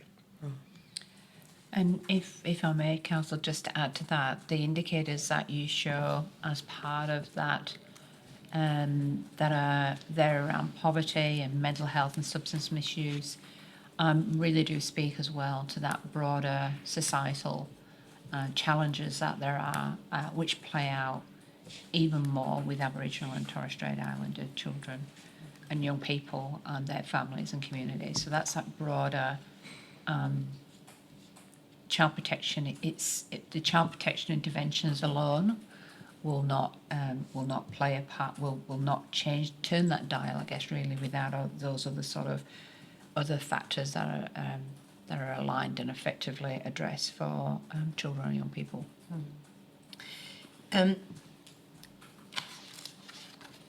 I'd like to ask a question in relation to that. Are any of those matters, poverty, mental health, substance misuse, domestic and family violence, even the intergenerational child protection contact, do they feature in any of the risk assessments for the department? In the standard tools, do you mean like Yes. the SDM? I'll have to double check, to be honest, Commissioner. I think they form part of the assessment, but without that lens of cultural proficiency over the assessment, it's a self-fulfilling prophecy. Everything will appear as a deficit. Yeah, so I'll confirm that if that's all right and come back to you. But That'd be great, thank you. I think it is safe to say that that would be problematic, yes.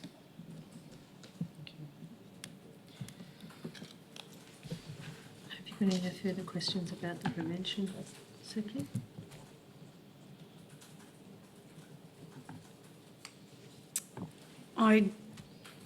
No, I think I'll leave that to another time, this question I have in my mind. All right. The next element of the Aboriginal and Torres Strait Islander child placement principles and policies is partnership. An issue that has been identified in the workshops with your workers was around the inconsistency of cultural awareness and competence across the workforce. Do you agree that that is an issue? Yes. And the workforce felt that cultural learning should be ongoing, but there's not enough time to undertake voluntary cultural training due to the lack of time, high caseloads and expectations of them in the workplace. How could that be addressed? Well, I'll start because I do know Adam has got something to add to this as well. But I absolutely agree that cultural training is not a sessional training. It is an ongoing immersion and learning, lifelong learning in regards to your understanding and the way that you can attribute that learning in your practice. I think that the types of our current training that we have is those sort of sessional, sort of small attributed sort of awareness that there is. And certainly only last week we were talking to our Aboriginal and Torres Strait Islander staff group, and a commitment there in regards to the level of cultural immersion and indeed a measure and monitoring of that level of proficiency in our performance development planning, specifically for me personally, starting right at the top with the executive group and how that's seen. It's also as well about us going into community and really understanding how those communities what we can learn from those communities, and certainly it is my intent to sort of immerse the executive committee more in those particular communities and learnings through those community members. And I know, Adam, you've made some quite inroads in regards to the more training opportunities for the more broader staff group.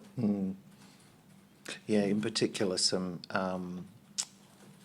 we made the reference to them as micro certificates, but they are a master's level qualification, and I talked about the really deep engagement through the training. But your comment in relation to workload really resonates. So staff, my perception of our staff is they come to work to do good, they don't come to do harm. But when I talked about the wrong parts of our system that have experienced the growth, that creates additional pressure in terms of workload. So in conversations both with the Minister but also with Jackie and our senior executive group, the initiatives that we're looking at moving forward are designed to remove any unnecessary administrative or bureaucratic process from caseworkers, but it's also to create referral pathways for critical tasks that need that quarantined resource, such as engaging with Aboriginal families to look for placements. We accept that if someone is carrying 20 plus cases, it will be difficult for them to focus the energy needed to do that piece of work properly when there are potentially 19, 20 other children with risk presentations that they need to respond to. So by quarantining parts of the work, our hope is that it will reduce the workload for our staff, it will create the capacity to have increased engagement and learning, it will mean stronger relationships with family and children and stronger relationships with the community as well. That's our vision moving forward as a priority for the next 12 months. Is there at the moment any way of assessing learning and attitude change within the workforce in terms of cultural awareness? I can comment from another jurisdiction in terms of applying this particular module. It's evaluated and designed in partnership with community, but the participant feedback really resonated for me in terms of that particular training. And again, that's part of the response. You've still got the immersion that needs to occur.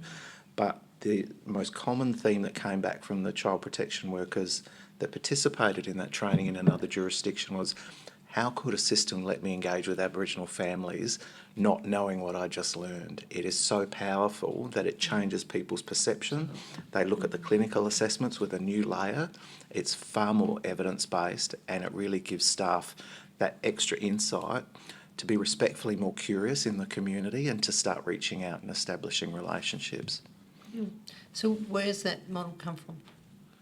The model that we are exploring is current. It's based on a program that was being used in Victoria. It was co-designed between Aboriginal stakeholders, the department and the University of Melbourne. We're working with University of Adelaide and the same stakeholders with a view to coming up with a model to test with our community stakeholders here to then look at potentially rolling out, not just in Department of Child Protection, as Jackie said, it's the broader system. So we're partnering with the Department of Human Services and potentially some other stakeholders as well. Health? Definitely health. Housing. Thank you. And health, yes. Sure. The workshop participants reflected on issues that were contributing to consistency of practice, such as the lack of workforce, the high turnover of your workforce and your difficulty retaining staff, which impacts then on consistency of support for families who struggle to build relationships with workers and have to repeat their story, and the workers come with an already prejudgment of them based on what's on the reporting, as I mentioned before, with there could be malicious reports that are then carried over as if they're factual reports. Inexperience of junior staff and their ability to work with vulnerable and complex families. What is there that can be done to address all these issues, these workforce issues? We've embarked on a exercise to really establish a child protection sector-wide workforce strategy. The strategy should hopefully be out at the end of the year, early new year, in regards to the types of initiatives that we should be looking at to support a sector-wide response. As you know, as the I guess nationally, internationally, we have a workforce shortage, and I think that is definitely replicated in social work, child protection work. I think that when we have other pressures on workforces and opportunities for people to go into different professions, I think from a health, education, child protection, sort of even, I think there's a number of gaps in those particular workforces, and we need to work with certainly with the universities more closely in regards to making that attraction into this particular line of work. I think it goes back to your earlier conversation about the types of narratives that's out there in the community for entering into work, social work, and certainly social work working within a child protection sector. So I think we have some work to do there in regards to really addressing that narrative and bringing that out. But I also think as well we've got that broader, I guess there is competing pressures there in regards to either industrial sort of aspects. We have a really strong agency, partners that are there that are looking and wanting to share the same workforce, and hopefully we'll have a very similar sort of drain on our Aboriginal staff in regards to those that are in our ACCOs going forward. When I say hopefully, I'm saying that really respectfully, because I think there'll be other opportunities for our Aboriginal staff to work and to lead in those sort of participating areas. However, saying that, I think from our perspective in regards to attracting and retaining Aboriginal staff across the Department for Child Protection, there's a range of initiatives that we're looking at, and there's none bigger than the leadership opportunities that need to be created, and with our leadership will be created for Aboriginal staff to obviously look at that real attraction into this line of work and supporting those Aboriginal leadership opportunities to sort of really emerge. But from going back to the sector again is even more broader.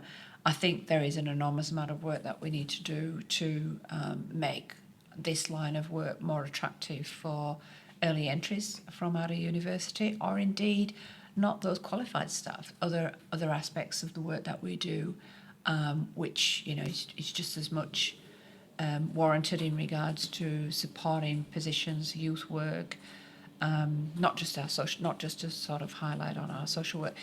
Interestingly, I spoke to a colleague in New South Wales who was telling me that their workforce is about 30% social workers, 70% other youth work, other sort of certificated and recognised employment. So we're extremely lucky that our workforce is predominantly 70% social workers. So we have to lean in on that and have a look to see how we can continue to enhance that and upskill, look at training opportunities, but also as well look outside of that as well around other things that are attracted to the department. And Do you think that the social work profession, I mean, that's my background, but do you think the social work profession is the profession in which will make a difference for Aboriginal children and young people in the system? Oh, interesting question, Commissioner. Because I think I see the value in that, but I also don't automatically see that as being the only type of our only workforce. That can contribute to that at all. In fact, I see all of our workforce having the ability to be able to interact with community around those particular needs. Because again, you can come back with a theory and a qualification. I said that with all respect, not as a clinician, Commissioner, but I do see as well that it's other skills that we need to hone in on, and indeed. I've used the term a few times now around our staff group around reclaiming social work, the true essence of the core of what those level of engagement opportunities, being able to engage with families, and that really sort of core aspect of family preservation and leaning in on with families and doing that sort of really high level engagement and utilising all those variety of skills that you get as part of that profession. So that's part of the qualification, I guess, being a social worker. But there are things that sit within an Aboriginal person with the cultural identity that's part of a community. What comes with being an Aboriginal person of that background is the ability to engage, bring their knowledge set, bring their cultural intelligence, which you can't learn theoretically in a tertiary setting. It's something that you are immersed in as part of your own identity within your family and within your community. So the question I have is, what have been the considerations and what is the department's respect and value of those things that come with a cultural context for the workforce that is needed to actually work with our most vulnerable Aboriginal children and their families?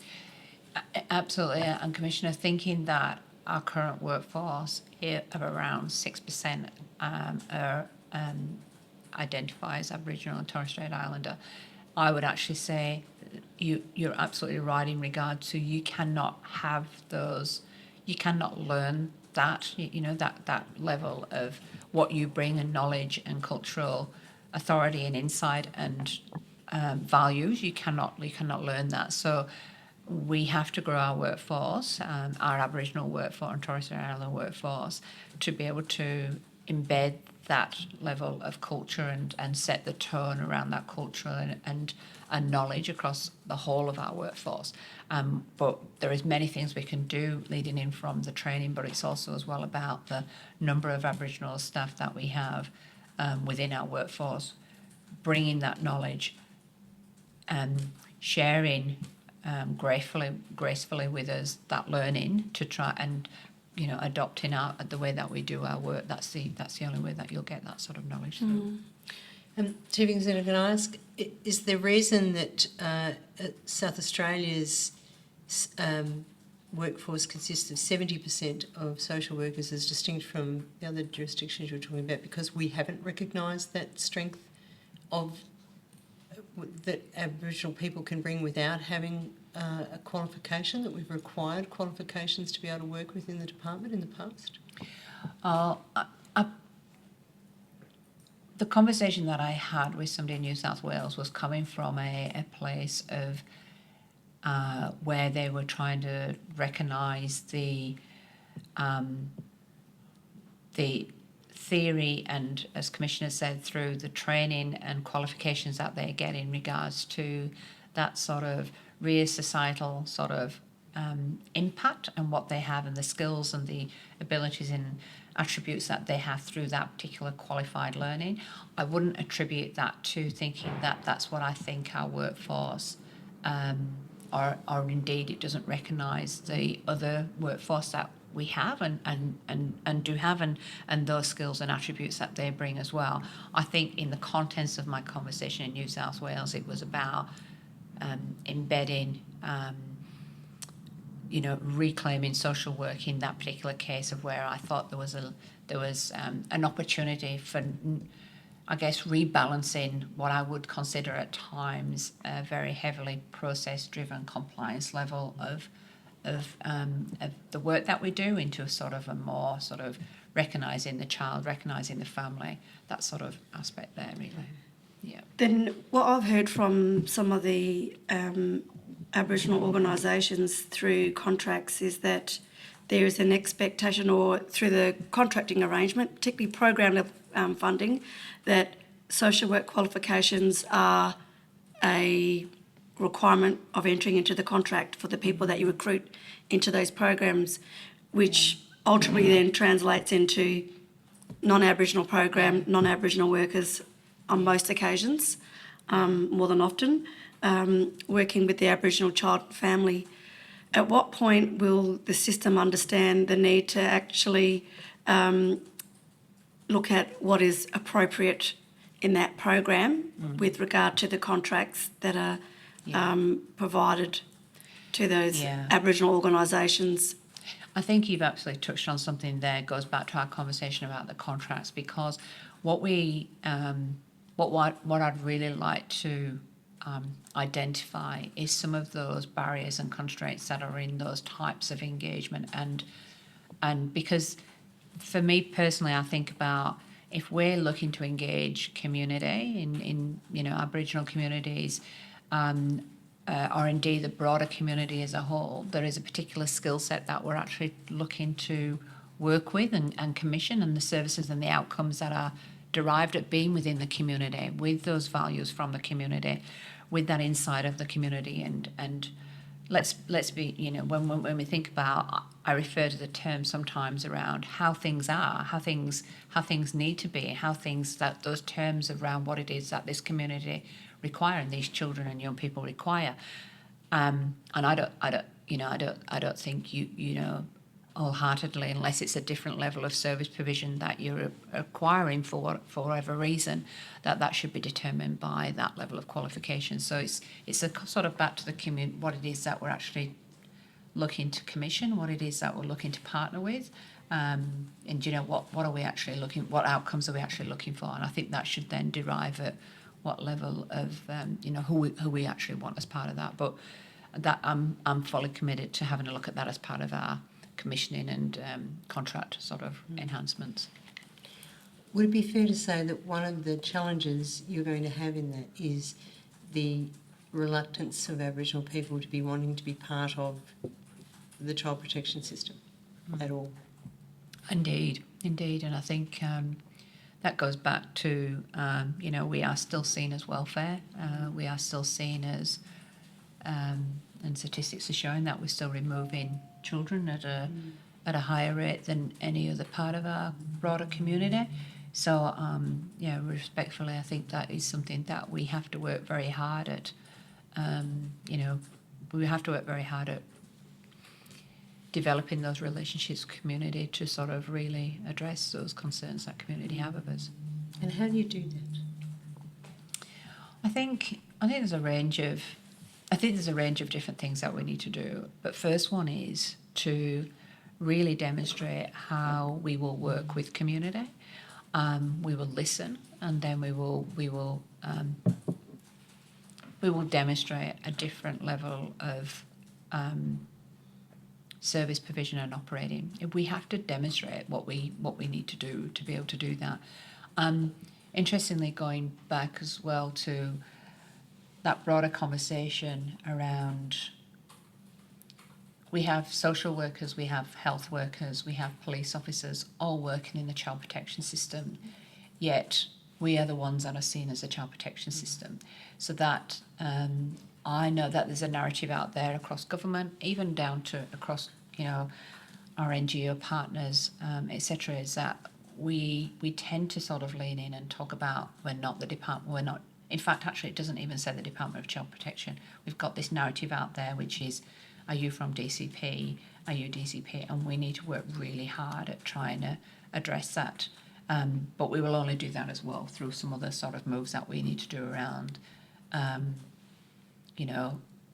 working with our staff and really getting our staff to represent well, and their attitudes and behaviours and those sorts of engagements that we have with community. They have to be more positive than they are currently at the moment, where we hear very loudly some of the negative things that are happening there. And it would be fair to say, wouldn't it, that that's going to be a very long-term I think Adam and process? I think we've spoke about it being in an evolving way, because I think it is about building on some fundamental strengths that are there, but also as well, there's some of them that are clearly absent. I think there's some things that are clearly absent when we think about Aboriginal children and young people, and I think we've got an opportunity now with the review of the legislation, with the outcomes of such inquiries, such as the Commissioner's inquiry, in regard to the new leadership that there is across the organisation, to really look at that differently and to have that. We know that we've got the commitment across government, or we're building on that commitment across government of that whole of child, the child, the best interest of the child at the heart of what that is. So we think that we are moving towards those opportunities of where we should grasp them and look at the changes that we need to make. Thank you. With respect to the principal Aboriginal consultants and the Aboriginal family practitioners, there was an indication that there'd been a recent change to the role of the PACs. Are you aware of what that change was, the recent in the last few months? The only one I can think of is we've announced the commencement of cultural supervision for all Aboriginal staff, and there are also discussions about 4 manager positions for PACs to be able to report to create additional cultural safety. That's the only 2 that I'm aware of, but we can certainly make inquiries if there was anything else. Thank you. Can you speak to me about the cultural supervision so that's for the Aboriginal staff? In phase 1 it is. Phase 2 we're thinking there needs to be cultural supervision for non-Aboriginal staff as well. Who have case management of Aboriginal children? Who have any influence in any way over an Aboriginal family's case, definitely. So the first phase, which we went through as a workshop activity with the Aboriginal staff group, we've tried to make it as self-determining as possible. So there are a number of options for staff to participate in terms of what cultural supervision looks like for them. It's a safe space that non-Aboriginal leaders don't participate in terms of the conversations asking what happened at supervision, why are you doing this. It's a safe and quarantined environment for Aboriginal staff. Moving forward, we actually think there's, and this is again an opportunity in terms of partnership with Aboriginal community, to start to have cultural supervision for non-Aboriginal staff in terms of the expectations on the department and what that means for each employee in their performance development plan. So cultural supervision would form part of supervision for non-Aboriginal staff to ensure they're meeting the expectations that the department has given by way of commitment to Aboriginal community. So it just means And the legislation. And the legislation, exactly. So it just ensures that at every level of the organisation there's clear cultural accountability and a mechanism both to manage that but also to support staff as they need, particularly might be focused training or engagement in a geographical area with a community. There is a monitoring component to that. And like I said, that's phase 2. We're really keen to get the cultural supervision for Aboriginal staff done very quickly and set up properly, and then turn our minds to phase 2. And this is off the back of some of the conversations that we had with staff groups around the leadership opportunities, and the introduction of the managers was really a critical thing for us to sort of look at initially.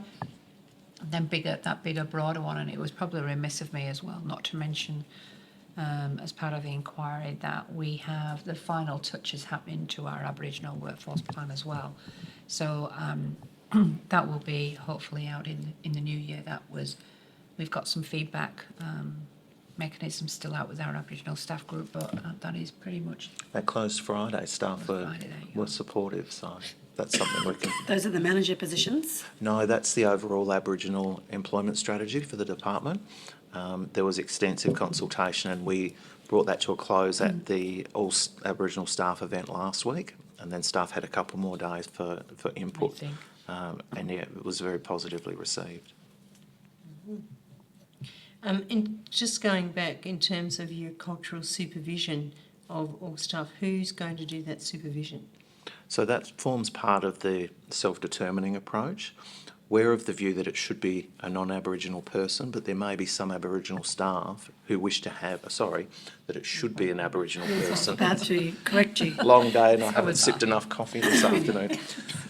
But there may be some Aboriginal staff that wish to have that with a non-Aboriginal person. So we're not being prescriptive, but it's at the request of what the staff member needs. So for some staff, they might say, I want to use this cultural time to focus on connection to community or working with the local ratio, spending time increasing my cultural immersion, because in the same way, I suppose, as people could say they're from Europe, you've got France and you might have Poland, for example. They're different nations, and the same you can loosely apply to this continent. So staff might want to learn more about where their geographical footprint is for work.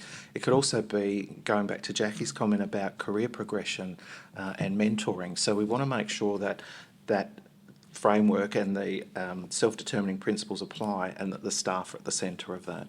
So we're trying not to be too prescriptive as we co-build and sort of get this started. But the main thing is it's a culturally safe space, because when we look at the attrition for Aboriginal staff, that cultural safety comes up time and time again. So that's the key focus. I've heard from over 1,000 Aboriginal children and young people, and the majority of their voice is around, and particularly those young people who have identified themselves as children in care.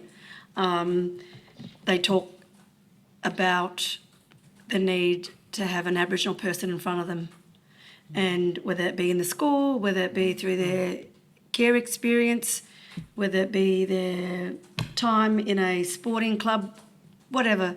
Yeah. So the whole emphasis of the cultural supervision is an important one, but for me it goes back to what that benefit is for. The benefit is for the actual Aboriginal child in terms of the cultural supervision. So I'm keen to hear from you more about the phase 2, about what that will look like for the non-Aboriginal workforce in terms of benefiting Aboriginal children and young people, particularly around practice. So the design phase for that we're anticipating will probably be February or March, and we do intend to ask your office, Commissioner, to be part of the conversation around that, as well as our connections to community. We want to make sure that we're not even Aboriginal staff making assumptions and applying something that's not fit for purpose. But that to me is a really good example of how we can go to a conversation about what's presenting to us and have that different lenses, because as you said, it's important for children to be able to see an Aboriginal person in a variety of spaces. And when I think of systems that work, it links a little bit to the social work conversation. In years gone by, Department of Education all the way up through the bureaucracy were teachers, and Department of Health was doctors and nurses all the way up, and in child protection historically social workers all the way up. But when you see an organisation engaging well with community, it's because, in my view, the community can see something they can identify with. So you have multidisciplinary teams, and you're right in terms of the millions of years of culture, that it doesn't exist in a degree that a non-Aboriginal person can get. Yeah. So making sure that lens is part of that diverse group as well sets the organisation up to be somewhat of a reflection of what the community expects. Great. The DCP workshops spoke about the role of PACs and their contribution, and it was acknowledged that they bring a great deal of value, but it was reflected that there are not enough PACs and that they cannot meet the demand. It was expressed a preference for PACs to have local community knowledge or connection to a local community in which they work, rather than be based metropolitan and being asked to comment. And that was consistent with the evidence we heard in the inquiry as well. And what part of the inquiry, we've looked at some 30 cases from your department across a considerable amount of time, and there was quite a variation in the involvement with PACs in those matters, and in particular when they're engaged and how they're engaged and what their engagement was, whether it was just a tick in the box, Yep. which appeared to be quite a lot of the time that you could say we've spoken to a PAC. In a number of the cases, we saw that the PACs had questioned the placement of an Aboriginal child, but it seemed like it was a form filling in exercise. The form went back, but there was no reflection on what was on it. If it said, I don't think this is a correct placement, or the big one was, we agree with it as an emergency placement, and then it was never revisited again, or the PACS was never spoken to again about that particular placement becoming a permanent placement or a change of placement. The tick in the box had been done. That doesn't fulfil the legislative requirements with respect to the involvement of PACs or the Aboriginal and Torres Strait Islander placement principle in terms of PACs, does it? No, and I've seen that play out in real time. And for me, and we've started a piece of work, we've consulted with Commissioner Laurie. It's particularly problematic if you're starting to talk about long-term guardianship orders. So there are some systemic gaps that we're looking at the moment, particularly around escalation and review of decisions. There comes a point where the cultural lens stops having a voice and the soul lens is clinical. So we need to fix that to make sure that we don't get towards this 10% figure that's really concerning me. But also as part of that cultural proficiency training for staff, they'll actually start to see, actually this PAC is a subject matter expert and adds value to what I'm doing. And there are staff who genuinely believe that, and rightly so, but there are still staff who, through training or experience or whatever's happened, are very focused just on clinical assessment, and one without the other is quite dangerous in a number of ways. Even if you're looking at just safety for children, not having those two lenses is very unsafe. And I think going back to, and PACs have told us this themselves in regard to how they are. I mean, if you want to go back to 2015, I think it was, there was 5 across the agency, which then went to 10, and we've had an additional 10 in this last particular budget round. We've just got one more to fill, one more of those 10 positions to fill, which will be hopefully by the end of the year. And as Adam's pointed out, the way that we've done recruitment is different to what we've done before, and not having those sort of more formal recruitment environments that we've allowed people to be able to demonstrate their knowledge of community. If they are from a particular community that they're working in, then we've got that level of interest. But what you're referring to there in regards to what's been seen in some of those case notes, I think that's a reflection of what the staff have said to us as well in regards to how they feel, and hence the reason why we put the 4 managers in there as well. Just that to put some more Aboriginal leadership into the regional offices, and also as well raise the awareness and profile of our packs. And we've still got a lot to do in that particular area. So will it be working towards what's expected in the Aboriginal placement policies with respect to PACS's involvement and Absolutely. contribution? Yeah. Thank you. There's a number of matters PACS will escalate to me by the sheer fact that there's an Aboriginal DCE. What we want to do is future-proof that escalation model, and also make it sustainable to ensure that the appropriate level and lens is across every Aboriginal case where escalation is needed. And we've had a lot of structure conversations about how we do that. And I think what Adam brings to it as well is, apart from your willingness to be able to have that conversation and assurance, is that that's exactly what it is. It's an assurance around their feeling, or their involvement with the particular matter that they wanted to escalate was right. There was confirmation that this absolutely should have been something you need to have that voice at the table, etc. So we've been right in that as well. Good.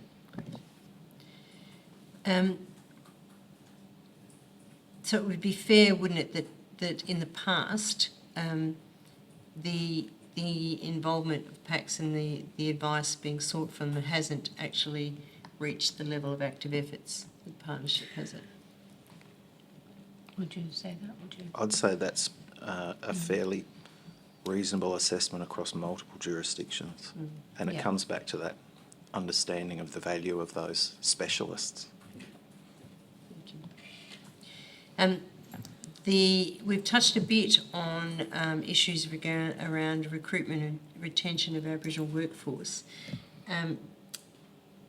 We've identified that there are tensions between the workforce and the Aboriginal community, and Aboriginal people are reluctant to work in child protection due to the community view of the state's role in ongoing removals and them not wanting to be a part of that system. And there's additional trauma and stress for Aboriginal workforce when working within the child protection jurisdiction, with what we heard was a lack of support for Aboriginal staff. Do you agree with that? And it's at various levels in terms of, I reference being in Koori Courts in Victoria, the training for that. The elders came up and said, Adam, you seem like a nice boy, why are you working there? And I was, through privilege and empowerment and education, able to respond in a way that was both respectful, but I walked away feeling safe. Not everyone has that support around them, particularly if you're living in a larger family home and there are active child protection matters. Our staff tell stories about just never being off duty. They're always having a conversation about child protection, and that they describe, some staff refer to lateral violence or cultural load. I actually refer to it as colonial load. It's that additional pressure that the Western system forces staff to carry and manage in their private lives. And I think it's fair to say that everywhere we could do a lot better at finding ways to support staff in that situation. And part of that is the conversations with community about changing the welfare perception to being an organisation that works with and for community. And I get that will take time, but that sort of communication is something staff can refer back to, saying, look, we've got an Aboriginal welfare baby as the DC. That's never happened in South Australia. We're listening to an Aboriginal Children's Commissioner. We're taking direction from community. Like, it's shifting. Yeah. My hope is that trajectory will continue. But it would be fair to say that load would lead to burnout. Definitely, yeah. Aboriginal And Australians. impacts on mental health, well-being, all of those, yeah. So cultural fatigue was something that was referred to, and isolation experienced by Aboriginal staff when they're the only Aboriginal worker within a team, feeling that there's a bit of tokenism there was something that we heard as well.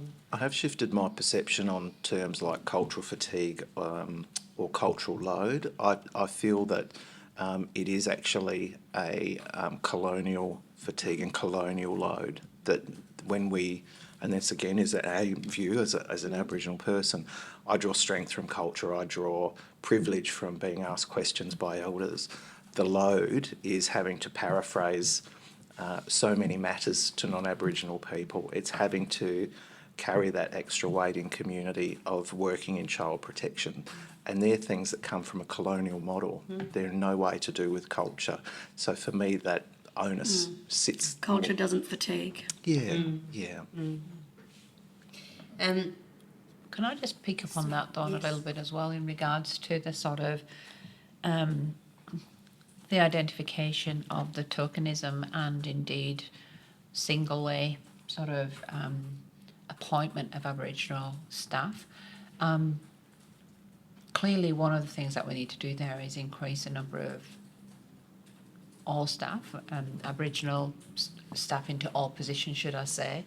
And I think Adam and I have also picked up on that as well in regards to really the safety of being the only Aboriginal staff member in a staff group, and that's really laid pretty heavily with us in regards to we need to change that. We need to look at what that is. We need to ensure that that doesn't occur. And I know from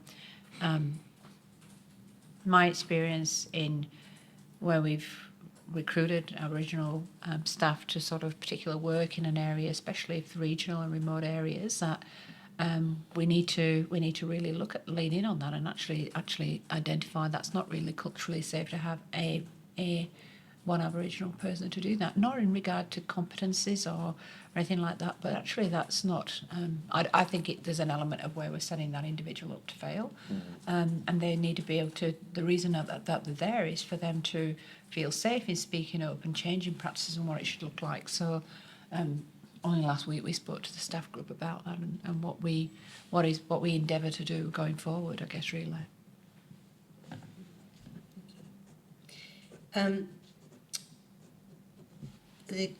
Commissioner Larry indicated earlier that we have only one ratio in South Australia. And you made a comment about how that surprised you when you came into the role. So that means that there can be really no true self-determination for Aboriginal families. They have no choice in who they deal with. Would you support additional funding for the expansion of the functions of the ratios and the appointment of additional recognised organisations in that role? Well, I think there's a few things that are coming out of the review of the legislation that have really heavily, I guess, referenced the need for us to look at that level of investment. Only a couple of weeks ago at the inaugural Child Protection and Family Support Symposium, there was questions put to the Minister about, really having a look at a funding model that supports the increase of those ratios and the capacity and the sustainable funding model going forward. And I know that those considerations, as I said, that was only a couple of weeks ago when that was put to government, certainly would be supported by Adam and I in regard to what we should do there. We know that there's already the commitments out there through closing the gap in regards to priority 2 in regards to building that, and I think it is, as you rightly point out, when we go down the path of self-determination, commentary around delegated authority, those particular aspects, we'll obviously need more ratios to enable us to do that and have that choice of families and children. And I don't necessarily think there needs to be a massive ramp up in investment for that to happen. I think if we ask ourselves the hard questions about who is best placed to deliver services to Aboriginal people, in many, if not the vast majority of those instances, it will be other Aboriginal people, ratios. So we, as part of our evolving to meet the needs of our communities going forward, I would be asking the questions, how many of the dollars that are going for support for Aboriginal families and children are going to organisations that are Aboriginal owned and led? And I would think, and we've already had conversations, Jackie, in terms of some of our non-government partners who are non-Aboriginal organisations, about how we affect a bit of transition of the funding, but also ensuring that we set emerging ratios up for success so that they're not inundated and overwhelmed. So for me, there's a real opportunity, not just in terms of new business, but transitioning the business that's attached to dollars for servicing Aboriginal families across to ratios as we increase the numbers and the capacity. I think that would be a completely appropriate way to go. Sorry, should we going to say something? Yes, in relation to the point about Aboriginal self-determination and what that looks like in terms of our Aboriginal community-controlled organisations, and in particularly with some of the earlier responses that you provided around finding family and understanding full well that self-determination for a community is at a local level. And I want to hear from you both in regards to how the department sees the role of a ratio, a gazetted organisation, panning out with finding family and going forward. Yeah. I'm happy to answer that. So I think there's two roles there. One is the role of, I think, the department and larger ACOs, statewide organisations, and the role of ratios. For me, the best, and this is again based on conversations with community here and in other jurisdictions, the best place person or people to find suitable kinship and family placements are local Aboriginal people in the community where they're looking for the family placement. If we apply the self-determining principles, we should be funding the ratio to be able to do that. Part of the journey of self-determination is ensuring that the organisation is set up for success, and there may be ratios that have amazing community connections but are not yet administratively set up to be a self-running gazetted organisation. That's the only role I see for ACOs when we get to that level of engagement, that they may auspice or provide support to help build the ratio model. What happens traditionally, as you know, Commissioner, is What is the ratio model? Well, the ratio model is what the communities want it to be, in my view. Until we sit down and have the conversations about, with local people, what's happening here, what do you want this to look like, who should be doing these bits within the system, that will become clear as we have those conversations going forward. I wouldn't want us to assume what the community needs. I think that's a conversation in partnership. But I'm just wanting to stress that that model is where I'd like us to go versus where government's been historically. Can I just see clarity? So you're looking at a statewide ACO becoming the ratio? No. Because that's what you currently have. Yeah, that's what I'm saying is the traditional model that we've used. This is where we need to be. Yeah. So whilst we have a potential trial run of testing this and demonstrating to government and our non-Aboriginal allies that this model works and that is utilising an ACO, the actual funding and the work will happen with ratios in community. Once we can demonstrate that, which we think will take a very short period of time, we can formalise that where each ratio is more independent and can seek funding directly to deliver the service. So what I'm trying to explain, perhaps not very well, is we are keen to go from a statewide model to a place-based model based on community needs. And what a ratio might look like in this community could be quite different to what it looks like here. and what it looks like today may change going forward based on what the community expectation is. Because there's nothing like going direct to the community where that child belongs, Yeah. as opposed to going through. Hire somebody. Yeah. Pardon? No, I'm just saying via another organisation. That's right, rather than what is before the child Yeah. and the family. And you would have At the level heard, there. Commissioner, I hear it every time I Yeah. go to a regional centre, the fly in, fly out, it doesn't hit the mark. And that's detached to that traditional statewide Yeah. model. People would like to deal with people that know the community and have that embedded relationship and aspirations, and that's difficult to do if you're flying in and out from Metro Adelaide. But that immediate consultation and engagement, just to reinforce that point that I'm trying to drive, is at the local level. Yes, And 100%. Mr. Wren, when's that going to occur? Pardon? Has that already occurred? Has that already started, that engagement with the local? It has in terms of our conversations around this pilot that we're talking about, but I think longer term, and it's about us being so new in the role, we want to spend time in these centres and have conversations and engage with local people in a way that is both respectful but empowering for them, because we need to learn as well. I have my assumptions based on working in other areas around the country, but for me, it's about the relationships and aspirations for the local community and how the department can pivot to line up with that. And like I said, I think a lot of our NGO partners are up for that as well, so I think it will be. One of the things we heard, particularly from Queensland, was that in determining whether or not ratios were ready or they had capacity to accept delegated authority was concerning, because that capacity was based on a Western idea of capacity, whereas we're not looking at a strength that the actual ratio had, the ACO had itself. How is that going to be determined when they're ready? Is that going to be the organisation itself saying we're ready? So the models I've tested in the past have been that partnership between ACO and Ratio. So you have a registered organisation who in some ways sponsors the expansion and growth of the Ratio. So they support the administrative and the bits that the Ratio is still recruiting to and building, with the view that we will have another equivalent organisation, self-sufficient, self-determining, and the voice of local community driving the direction.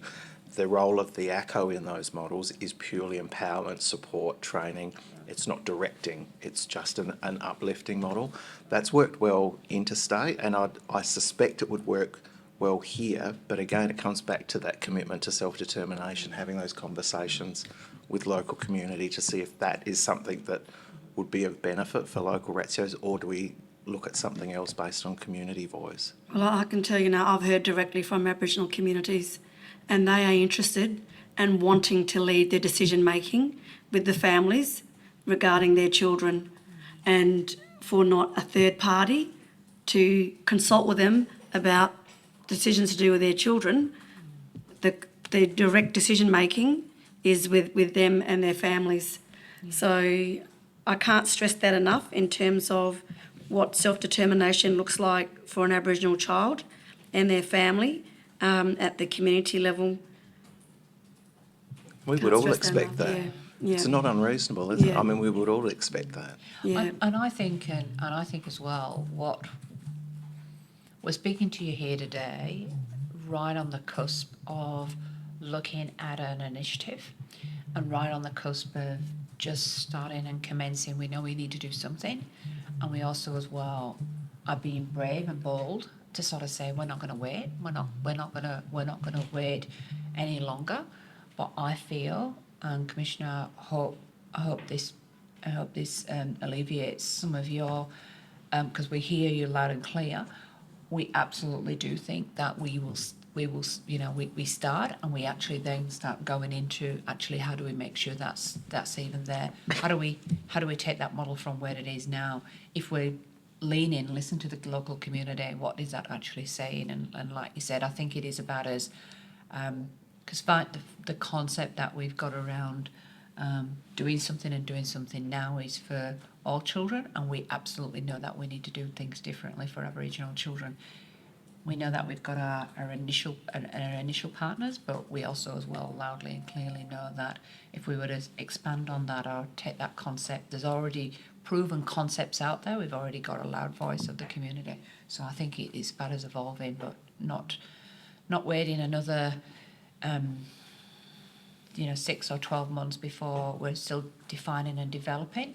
It's actually, we're starting, but it actually, I'm sure that those conversations, as time goes on, I'm sure we'll have many more with your office commissioner on how we are actually doing exactly that around listening to local communities and how we're evolving our programme to suit those local children from that community, by that community.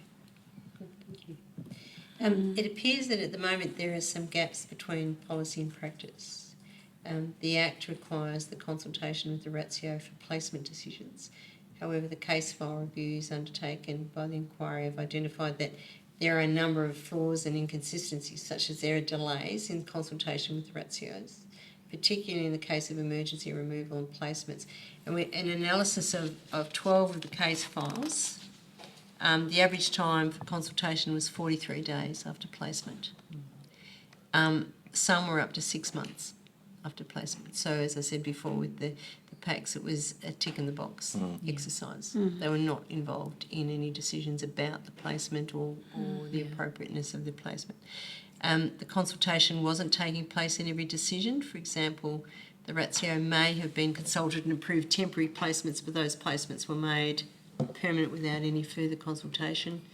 The ratios providing recommendations or otherwise were not supporting placements, and those recommendations were not being implemented or actioned, and the placement decisions were made regardless of what the feedback was. AFS, Aboriginal Family Services, identified a lack of information sharing or incomplete information on the ROC forms was a particular issue. Do you have any response to those findings? Councillor, I don't think I've seen yet the outcome of that. I don't believe we undertaken our own case for file review on that matter, but I'll stand corrected on that. So I think it would be, expected that I would assume that the Commissioner's inquiry would indicate that there was areas of where policy and practice were disconnected. I think that's pretty accepted to sort of think that out of, I think you had 30 caseloads, we might see some of that. So I'll welcome the assessment into what the Commissioner's really the inquiry actually finds on those particular matters.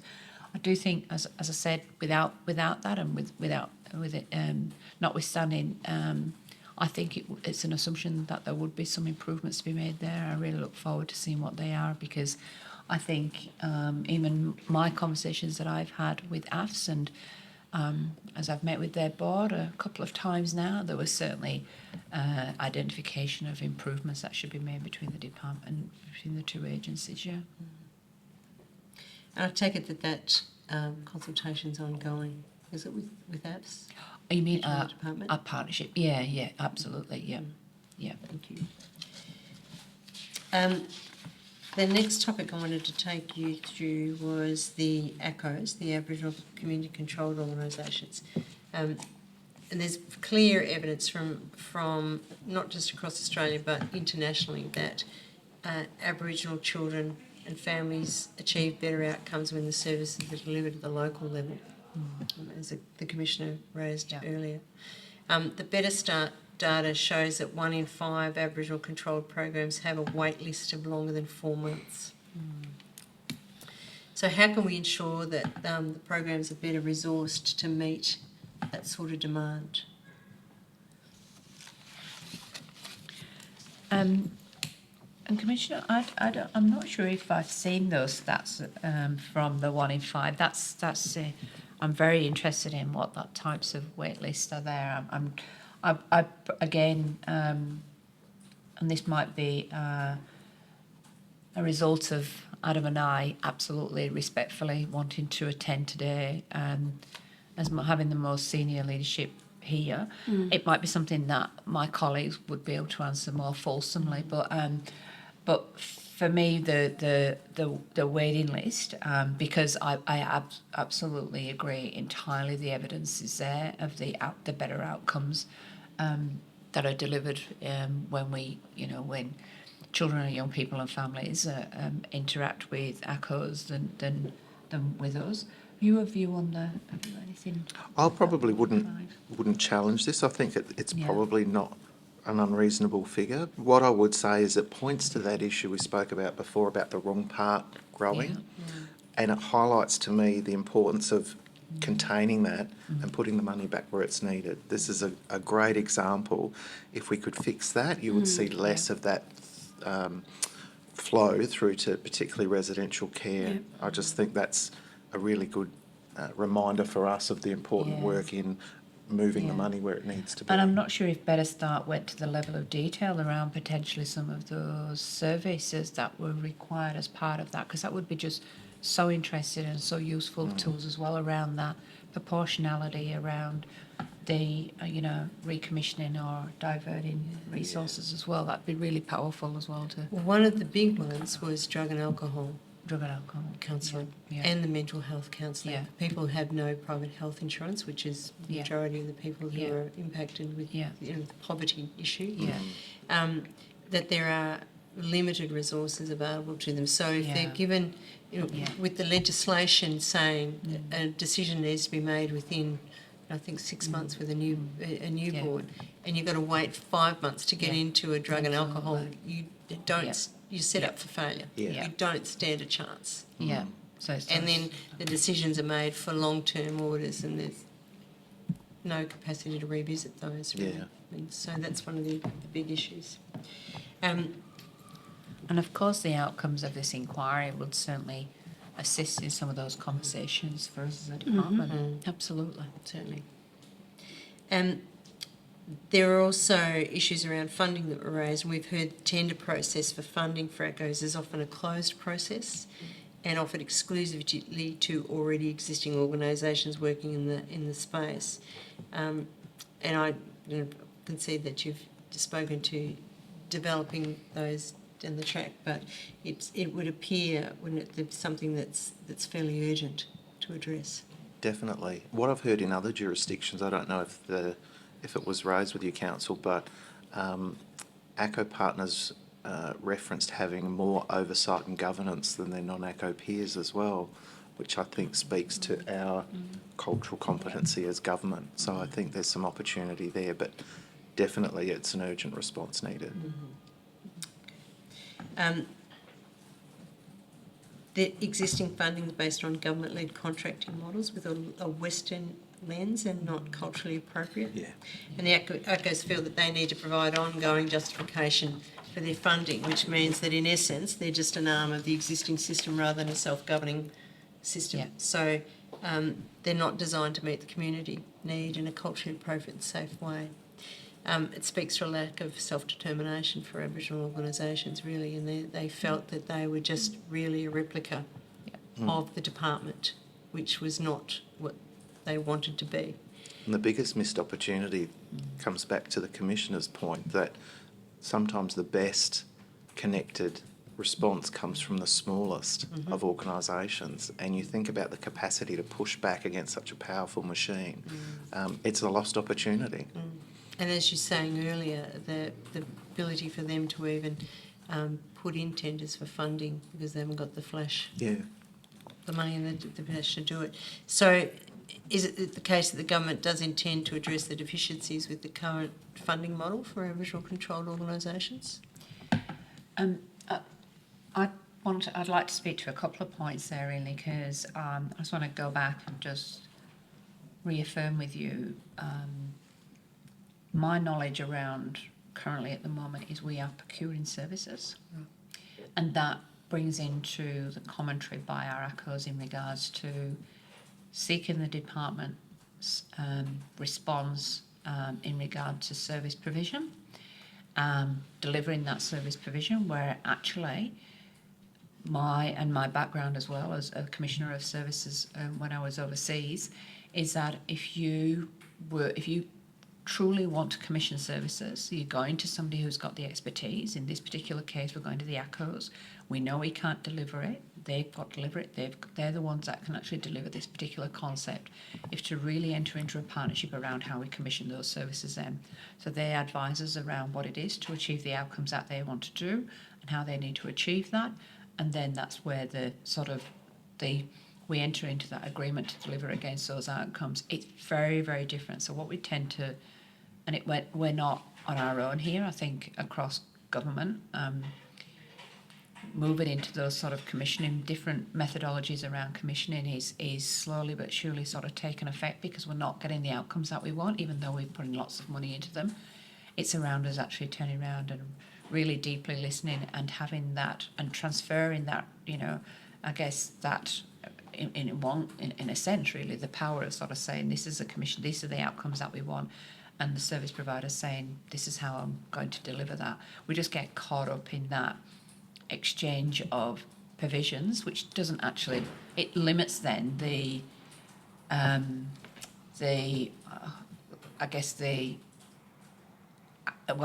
limits really, we're asking you to deliver it because we can't deliver it.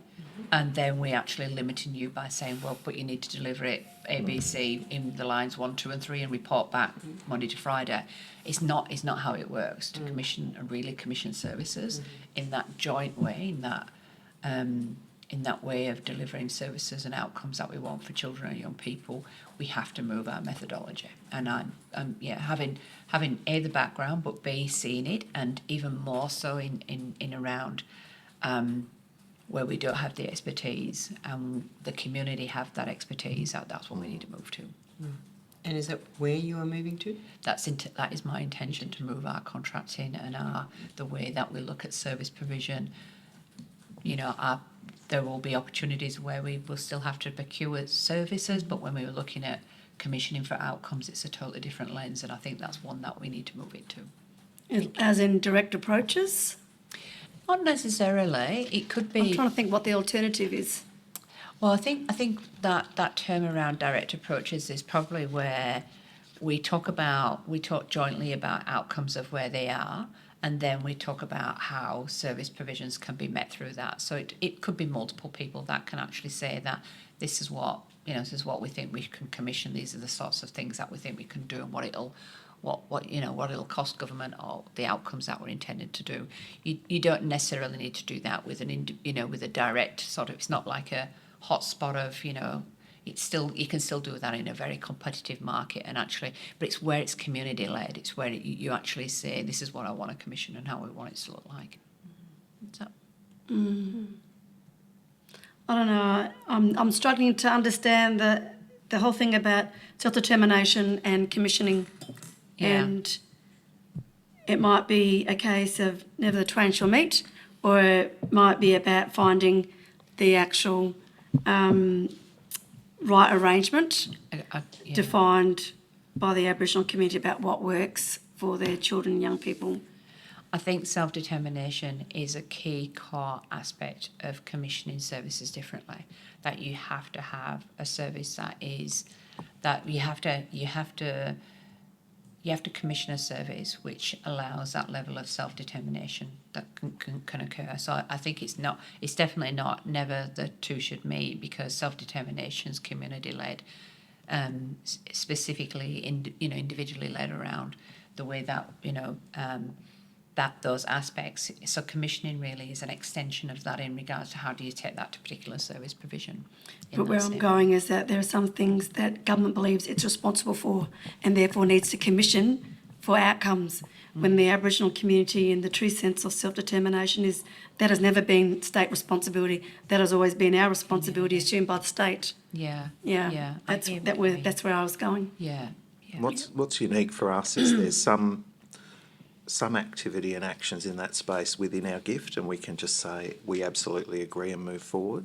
Sometimes in the procurement space there are those Western requirements, and when I think about how do we empower the best ratio to receive the funding for that patch, it's actually using the influence in that broader process. So instead of saying how many times have you done this well in the past, we can say talk to us about your relationships in this geographical location, who are your stakeholders, how will you engage with the community, how will you ensure the aspirations of the community, that will very quickly change the power imbalance between that tiny ratio and a big player to saying, hang on, we've got no idea how to answer that.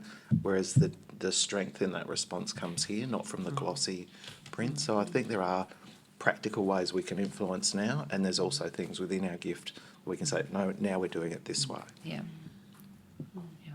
Thank you. With respect to delegated authority and the transfer of powers, we've heard evidence from Victorian Aboriginal Childcare Agency, VACA, and from the Queensland Aboriginal and Torres Strait Island Child Protection Peak Body. In seeking to recognise and restore the rights of Aboriginal and Torres Strait Islander peoples to autonomy and self-governance, the inquiry heard that both Victoria and Queensland have implemented initiatives to limit the interference of governments in the lives of Aboriginal and Torres Strait Islander communities through delegated authority, which provides for access to culturally safe and responsive decision-making, normally vested in the Minister and the Chief Executive. The issues that were identified were that the term delegated authority has an overtone of an authority that's capable of being, any authority capable of being delegated is capable of being taken away. It's not self-determination as such, and it continues the sense that Aboriginal people need to be overseen by Western colonial authorities. And, for example, the requirement of ACCOs to tender an account for funding in line with Western models, as we've already covered. And we've heard the sense that there's a very real power imbalance, with partnership being seen by community as a one-way street, the department holding all the power in terms of decision-making. Can you comment on those sentiments? With the discussion paper that's been out in regards to the legislation and the aspects and the commentary that you've had from your workshops, I think are very similar to the types of themes that have been presented as part of probably the similar stakeholders, and we've certainly seen very much those similar sort of commentary coming through in regards to where we need to go, what we need to look at in regard to our legislation. So I think, and I think at the time when the Commissioner's preliminary inquiry report came out, the response from the government at the time was that these echoed the types of themes and discussion points that come up. So I think they've been pretty consistent as part of that review. And I think what I guess to hear those particular commentary from multiple stakeholders is possibly where we think that we need to step into that particular model. We've seen the success of some places like VACA and how they are. Recently, they came and presented at the symposium around the establishment, and however, we also as well have got the opportunity to, I guess, in the event that those changes are seen as part of our legislative review, we've also as well got the opportunity to learn from a very lengthy process that they had in regards to, I think that was over 10 years or over multiple years of where they started and how they've evolved. So I think from my perspective, very similar themes that have come through. Definitely those considerations have been put to government. There's been definitely those stakeholders' voices presented as part of that, and we've had the benefit now of having the involvement with other organisations that have gone through a very similar sort of thing to learn from that around what we could do differently in the event that's come through. Thank you. Regarding the whole of government commitment under Action 1 of the Safe and Supported for progressive systems transformation that has First Nations self-determination as its centre, the commitment states that within the first 2 years of the action plan, develop jurisdictional plans to enable self-determination and the exercise of authority in child protection by Aboriginal and Torres Strait Islander people, including timelines for each jurisdiction's legislative reform to support the delegation of legislative authority with regard to statutory child protection powers. implementation of jurisdictional plans will progress in line with Aboriginal and Torres Strait Islander community priorities and aspirations for exercising authority. What steps has South Australia taken towards that commitment? Well, I think obviously I think it was March, I'm going to do this because it was before I think in March 2023, there was certainly the workshops in regards to the discussion and the inviting stakeholders to give thoughts on that in regard to our legislative review. The commitment to do that review. Well, it was actually a legal requirement, to be honest, in regard to review of the legislation to do that.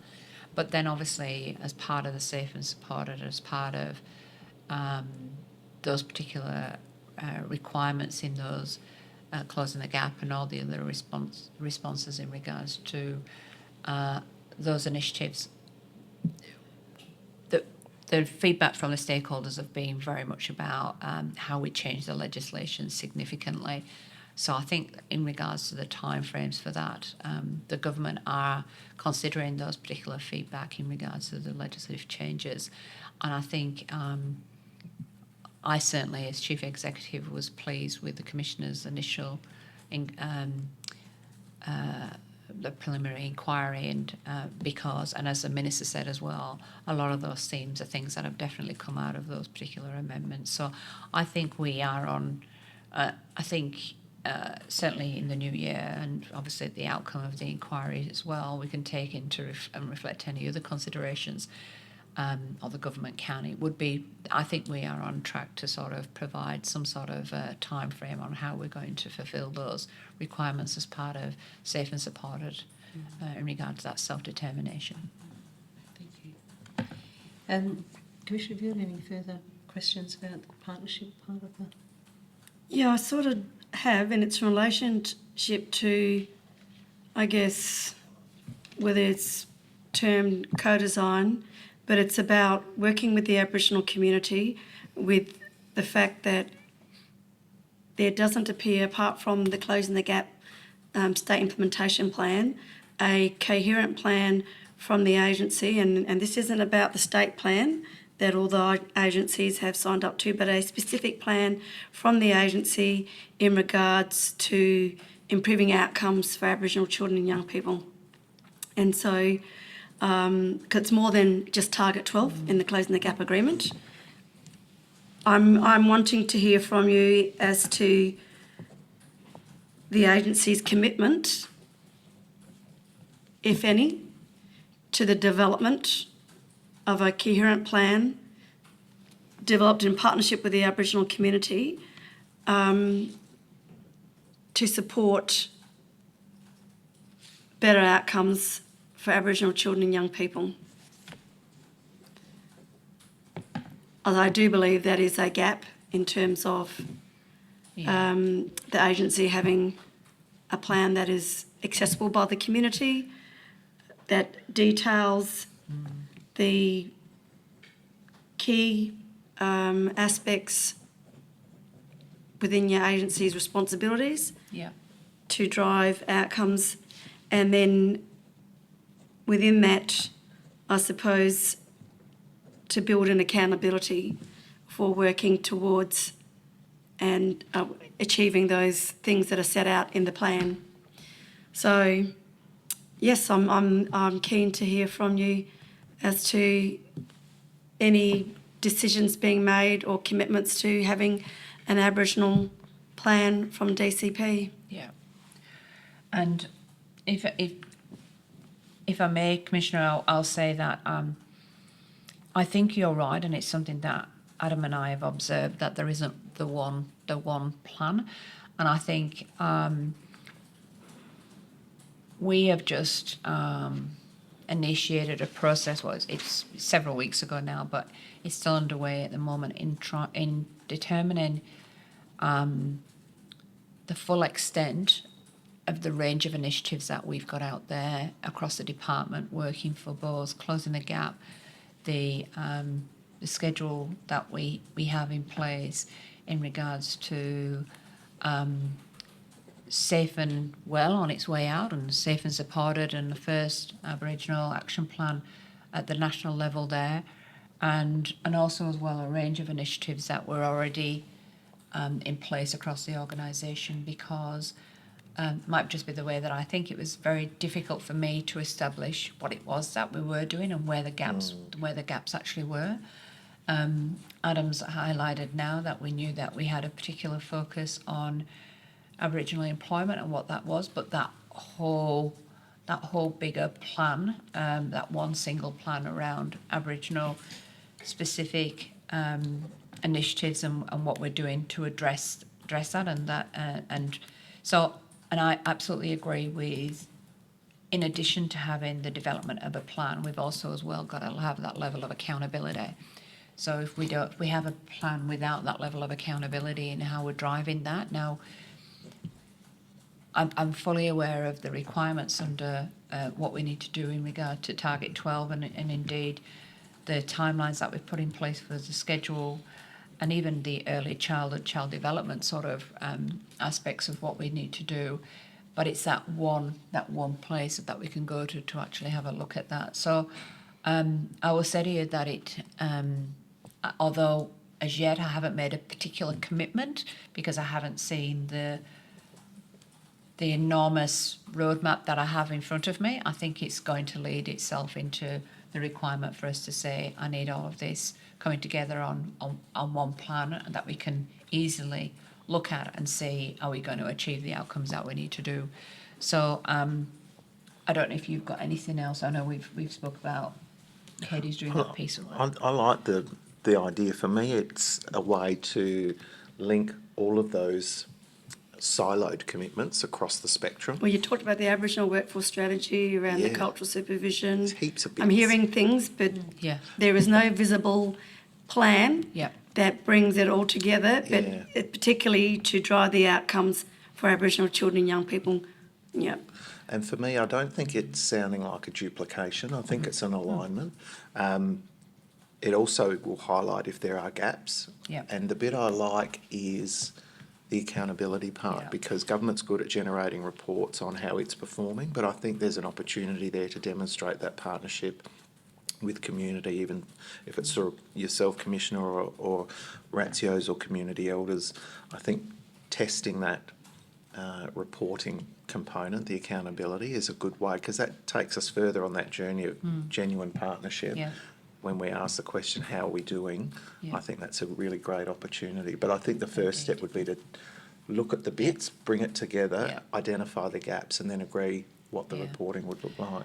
And Commissioner, I've actually been here before when I was in corrections, and I remember the conversation was very, very similar. And I remember even to the point of where, and I'll say this openly, I think, there was some commitment from the department to sort of say, I don't think we've got time to do an Aboriginal strategic plan or where that is. And we all looked at each other and said, but we're doing it. We're already doing it. We've already said all these are different initiatives out there. Well, we need to pull this together in one particular place and identify what gaps are there for us to sort of do that. So I've been here before, and in fact, as I think there is more of an opportunity here to address, because I think it's otherwise we've got so much that's happening in this particular space. We really hope going forward there's even more, so we've got to really understand that where we can see where it all comes together. Because with that said, it is that approach with a program logic about what needs to change, and it is a question back to you about the agenda for transformation. And with that question I have is there a commitment to also illustrate the transformation agenda in that plan? Because the plan will tell you what you're doing. And capturing all that in a coherent sense. If we are listening and hearing what is being produced through the compelling data about this spiralling out of control data of Aboriginal child removals, planning is one thing, but we need the actual logical approach to turning the tide on Aboriginal child removals and turning the tide on Aboriginal out-of-home care rates in non-Aboriginal care. So what is the commitment, and what will that look like Yeah. in terms of particularly partnerships with the Aboriginal community? Yeah, I definitely can categorically tell you now that we have had the conversation about a plan. We have had the conversation about bringing together all of the aspects so we can at least see what that is right now. And I am very favourable in regard to my commitment around the accountability framework that we would wrap around such a plan, because, as you rightly pointed out, Commissioner, it's only one aspect of it to have a plan and to look at these particular initiatives. If it's not driving the data, if the data's not actually telling us that we're achieving what it is that we need to do, how do we know? How do we know? That question, how do we know what we're making a difference? Thank you. Thank you. I think we might leave it there for the day. It's now 4:45.